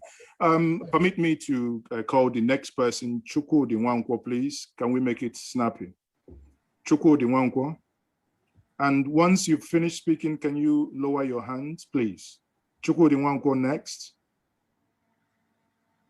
While Chukwudi is getting ready, Ebirim, please get ready. Thank you, Mazi Nnamdi, for giving me an opportunity to contribute.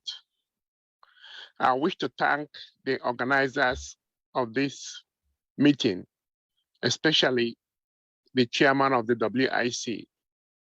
This is a WIC I'm proud of.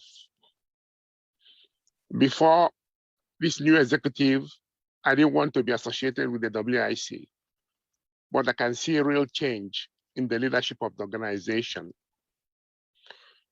It is very, very easy to make long speeches, but one simple action can change the trend of events in Nigeria. The Fulanis are not the pilots. The Fulanis do not directly manage anything in Nigeria. You have Fulani Alhajis heading every organization and using the brain and expertise of other Nigerians. We can bring this country to a halt by doing a mass stay-at-home action, not only on Biafra Commemoration Day, but say everybody sits home, the government will fall. Let's stop talking. The time for action is now. Once again, I thank everybody who contributed. And also I will like to thank Delemo Modu and FK for their contributions. I was really pleased with the contribution of Charles Effiong. Unfortunately, I couldn't listen to other contributors. Thank you very much. We must go on now. Please bear in mind that you have 1 minute max when you speak on this, please. I beg us, because we're rounding up. Now, I will take the next person. I will skip some names because, again, if your device name does not sound or does not look human, I'm not going to call you out unless you do that. Change the name you came in with. Please, the next person is going to be Ebirim, please. Host, can you unmute Ebirim? While you're doing that, Dr. Onyekachi as well, then Jonathan Onyekwe. So if we take these three people, I think we should call it a day. Yes, we have one lady here that we need to hear from her too. Her Excellency Ashwan. So let a lady talk to us too. Sorry, Her Excellency what? Her screen name is showing Her Excellency. I believe she's a lady. If she could give us women perspective, that would be fine. Hello? Yes, go ahead, please. Okay, good afternoon from Washington, D.C. Achọrọ m isu okwu oyibo, achọrọ m isu Igbo, ụmụnne m, ekene m unu na ife niile unu na-eme ka obodo anyị gaa n'iru. Afa m bụ Princess Chinonye Ugomma James from Ihitu Boma. It's my first, my oge mbụ m na join this kind of meeting. So I'm gonna see next time, can I make introductions, can I onye anyị bụ. Then let's do more of this and do one branch in America or Washington where we can register and be part of what you're doing, I would appreciate. Thank you. Thank you very much. Can we take a Birim now, please? So please, our sister that spoke now, you could leave us with your name and your telephone number and your location, please, in the chat room. That would be helpful. Okay, thank you very much. I will do just that. Okay. Host, go ahead. Moderator, go ahead. I said, can we have Ebirim, please? Ebirim. Ebirim, go ahead if you're here. Oh, thank you so much. I'm speaking from Canada. I'm sure you put on a program today. I must say that I'm very much happy with this kind of discussion on your Black Rovuma. And I'm trying to know that now, or tell natural opportunity with America that na aga iloga today.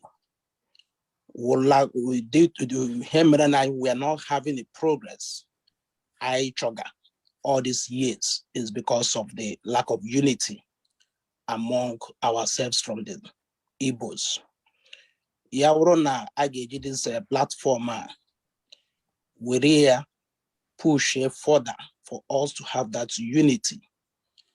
And that was our problem, like the second last speaker said. I want how manage labor. We have the governors there, we have the senators, we have the reps. So if these people are not working with us and if they're not cooperating, doing what we want, I think it is time we organize ourselves to be in unity. And when we are in unity, I assure you, we will bring them down. Thank you very much, Ebirim. Thank you. Thank you. Can we have Dr. Onyekachi, please?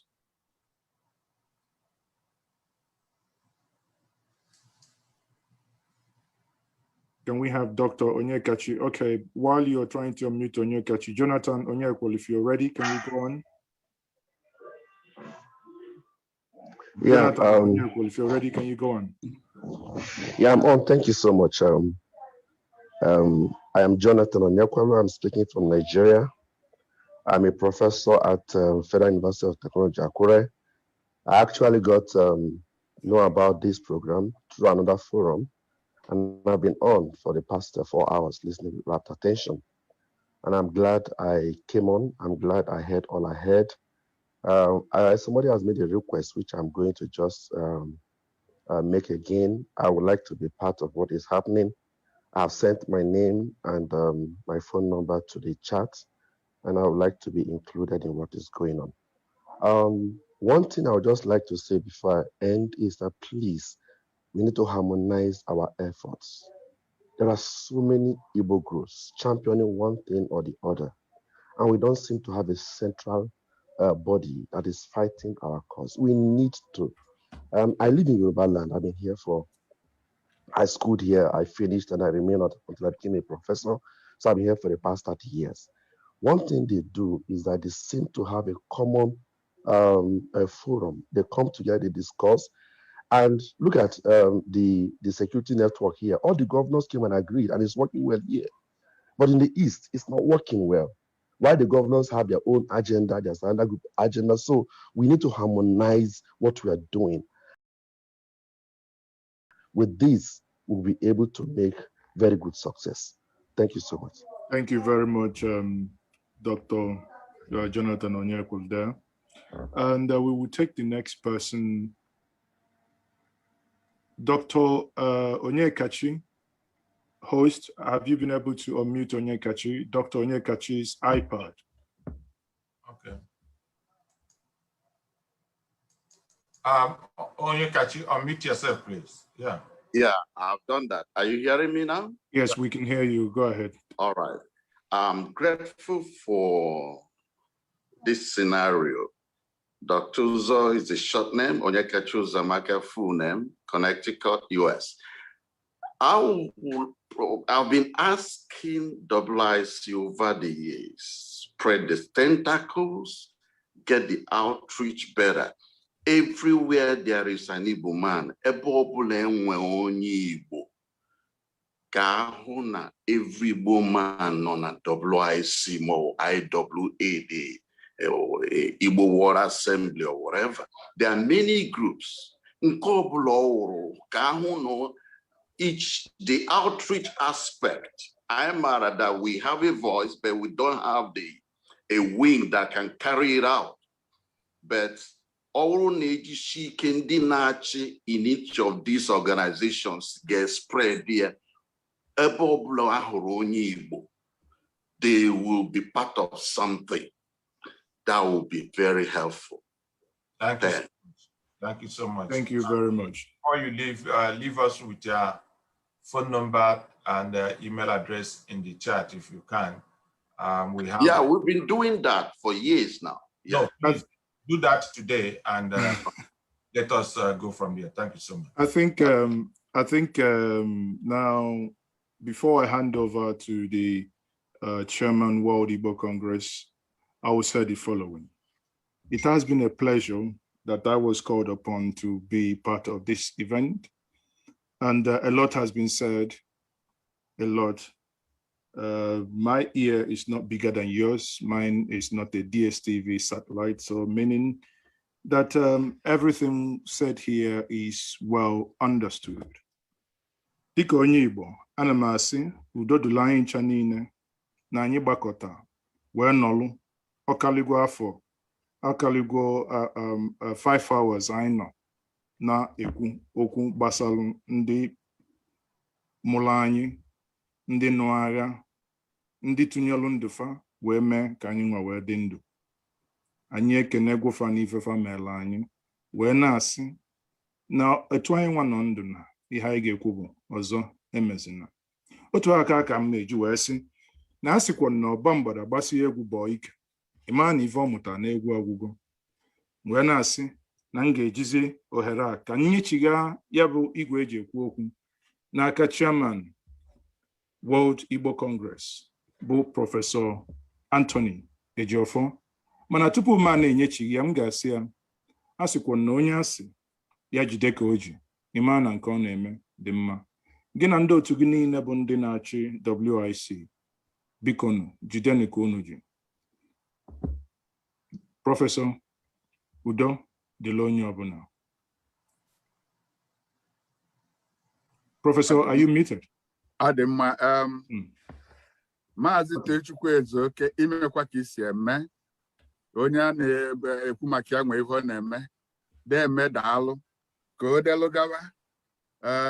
Within a short time ka eme contact wee zọọ ọkpa dị mkpa etu isi wee zọọ. Ekene ka anyị pụrụ ka m were n'ohere a ụmụnne m na ụmụnna m wee ya unu gbalụ na anyị unu fụ na mbido, asị na mbido akwa na afịa arụ, na mbido abịa nwee nke ndị ọcha na-akpọ hiccup, mana Chukwu nye aka na anyị mesi gabiga nke afọ. Onwenye ga-asị kịta na ife a gara ọfụma, Chukwu abịa mmemme anya o mee ka ọ gaa ọfụma. Ka m were ohere a wee kene ndị zijem ozi, the Council of Elders World Igbo Congress, headed by Dr. Akuchie, Lucius Akuchie, the executive of World Igbo Congress, ma mkpọwa afọ n'ofu n'ofu onye nsogbu ofu onye ka anyị kpọrọ afịa here earlier, Dr. Selin Piri. Ndị a niile bụ ndị mee ka ife aga ọfụma. Ma ụmụnne m, before m finish here, achọrọ ka m gwụ ife anyị scrollụ. One of the things bụ my motivation n'ife a na-eme. Nwanne m nke tọrọ mmadụ wee tọ m, ọ nụrụ agha, ọ emejọ ka ọ bụ, ọ survival agha n'Owerri, fagba anya egbe n'azụ ọnwụrụ. Nke na-ewutekarịsị bụ the fact na ọ survive ọgụ wee gbagbuo ya. Etu a ka ọ dị, ama na akụkọ dị etu a dị ebe niile. Ụmụ m nwanne m nke ọzọ nwoke kwa echezona, nke mbụ bụ Godson, Major Godson Ejiofor. Echezona Ejiofo n'ọkwa na village ịmago mgbe ilushin ndị Russia n'anya ndị Egypt n'anya mana ndị Russia provide abịa ebe a they stripped my town and killed him. All the mwute in addition to even in scroll unu here, in addition to akụkọ niile pụta na my picture igosi unu, ọ bụ ife nwute ọnya my motivation ndị baya ka m gwakwa unu nke bụ eziokwu kịta. Ana m ebulu ukpe ekene na-ebujelu Nnamdi Ọhamadike ife nji ebunye ukpe ekene a bụ ndị be anyị no matter how you slice it ewepụkwa nwa amadi a na ndị Fulani aka erolu ganye over. Ekwesịrị m ike na nke a anyị ife be anyị ji wee gbakọta ebe a bụ maka ndị a the fallen heroes of Biafra. Anyị akwanyego ofe ugwu and ofu ife unu ga-aghọta bụ na nke a bụ mbido. Anyị welụ nke a ka ọ bụrụ ife ga-eme ka achịkọta onwe anyị ma ndị na-ekwu okwu ka ejikọ ọnụ ebe ọbụla onye ọbụla bụ onye Igbo. Ọnya bụ the objective here. So anyị ga-ayị unu ka ntị unu dị open maka na within other things will come. Ofu bụ na anyị ga-eme kedu ma avia fundraiser, global fundraiser ebe ọbụla onye Igbo aka ya dị ya. So na ife a na-atụ atụ bụ ose agbara aka alienu ọjị nwere ka isi na-ekwala aka ma mmiri adịrị ya. Ya na ibe anyị olugo na omume na nke a bụ oyibo ka anyị so, Igbo ka anyị so, inu ka anyị so, ma ibe sozie na bụ na omume a bụ ka anyị wee dị sure na ndị na-ejele anyị ozi na ọdachi adakporo fa ọbịa bụrụ m ya ife anyị mee tata anyị ga na-eme oge ọbụla anyị na-achọzi dịka anyị si wee kwu ndị be anyị aka siri ike rili nne anyị eje ofu ebe na Igbo lụọ anya ọkwa ọbụla real monument.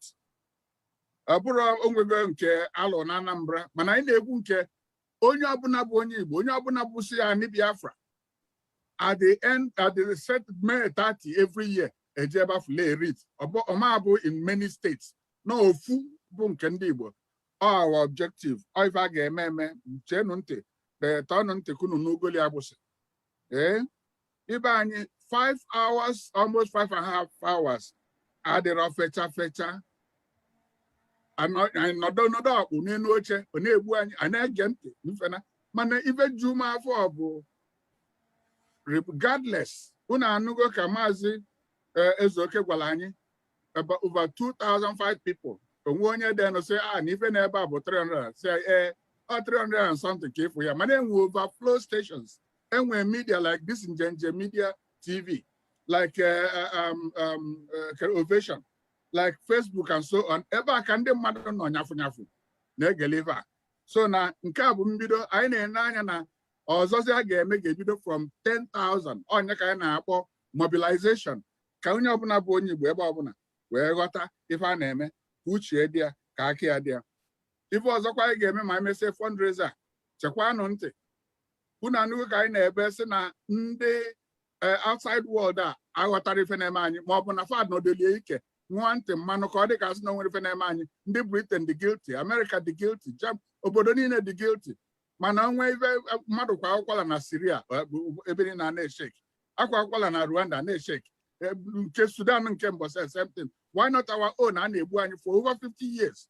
Ifuge ya na anyị ga-eme in such a way n'ụwa niile ga-anụ.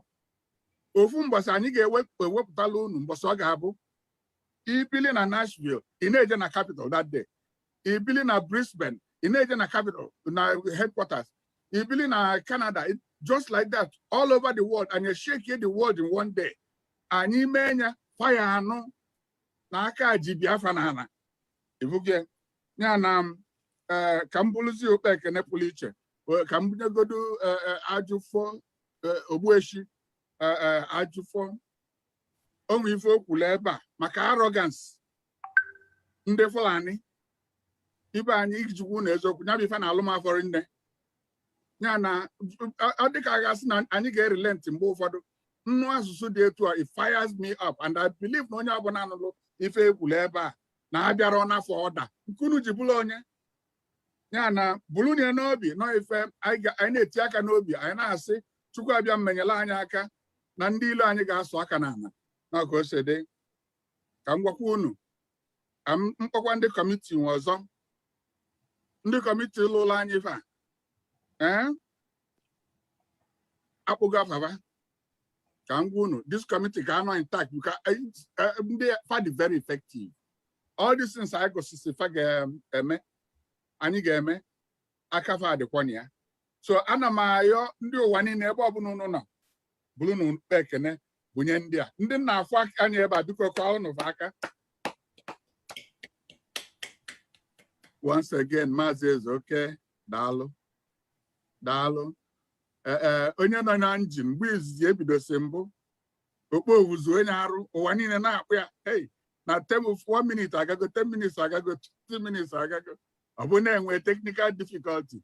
Man, the man keep where on this slow was he took it with equanimity, cool and collected.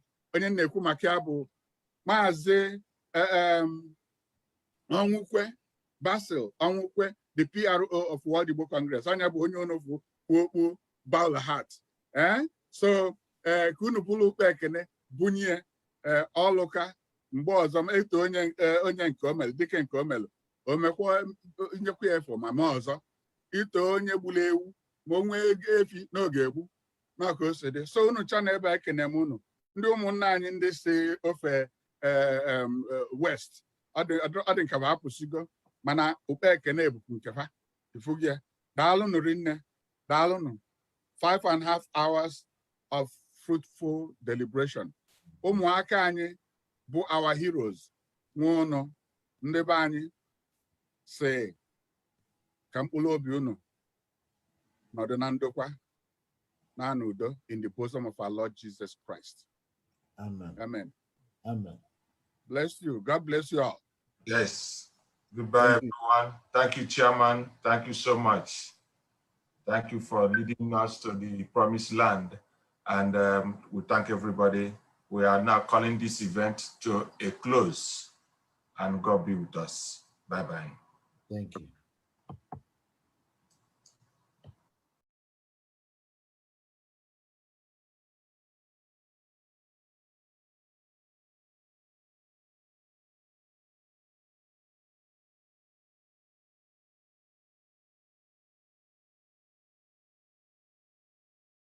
Igwe akara Igwe Chukwu Mkwono ndị nne ya nso. I think if not for anything, let's have Paul Ndukwe, Reverend Ambassador Paul Ndukwe, to give us a closing prayer. If you don't mind, Mr. Host. Yeah, that's fine.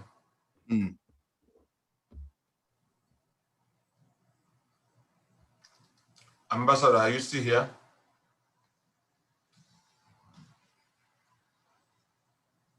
Unmute me. Yes. Okay. Let us give thanks. When we started, we handed over the program to your care. We are ending because you've carried us through. And Lord, I want to declare, as we have heard, we are victors and we will never remain victims again. We are designed to succeed and will never remain failures. Amen. We are blessed and will remain a blessing. Amen. And not a curse.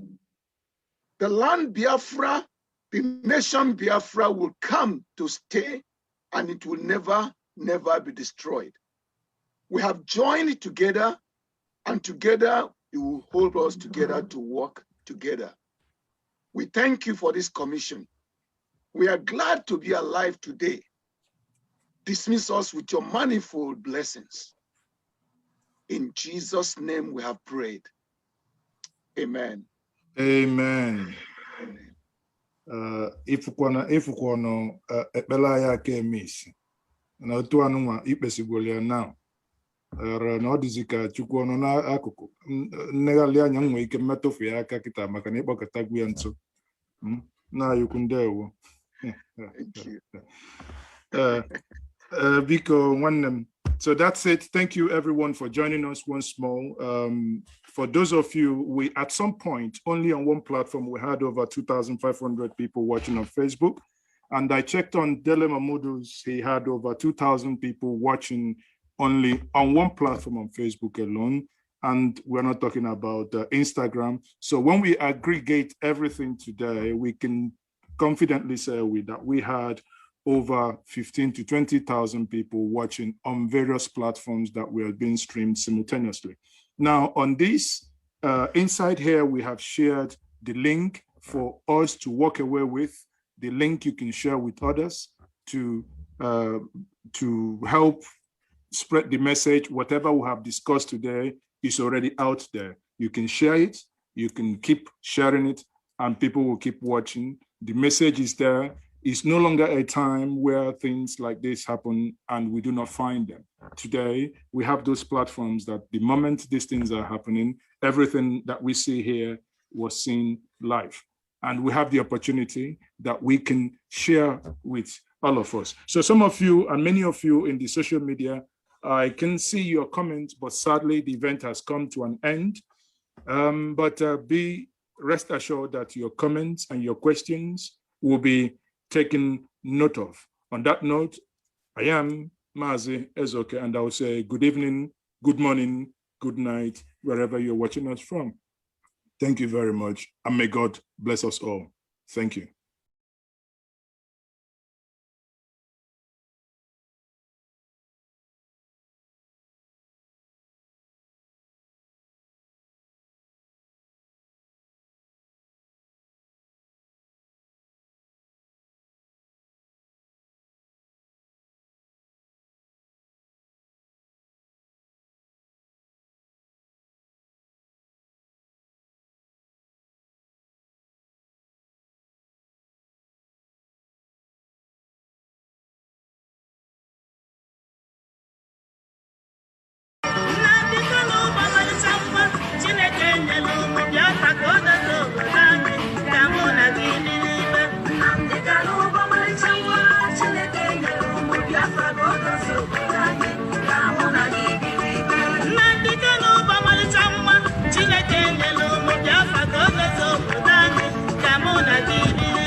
John, let's say,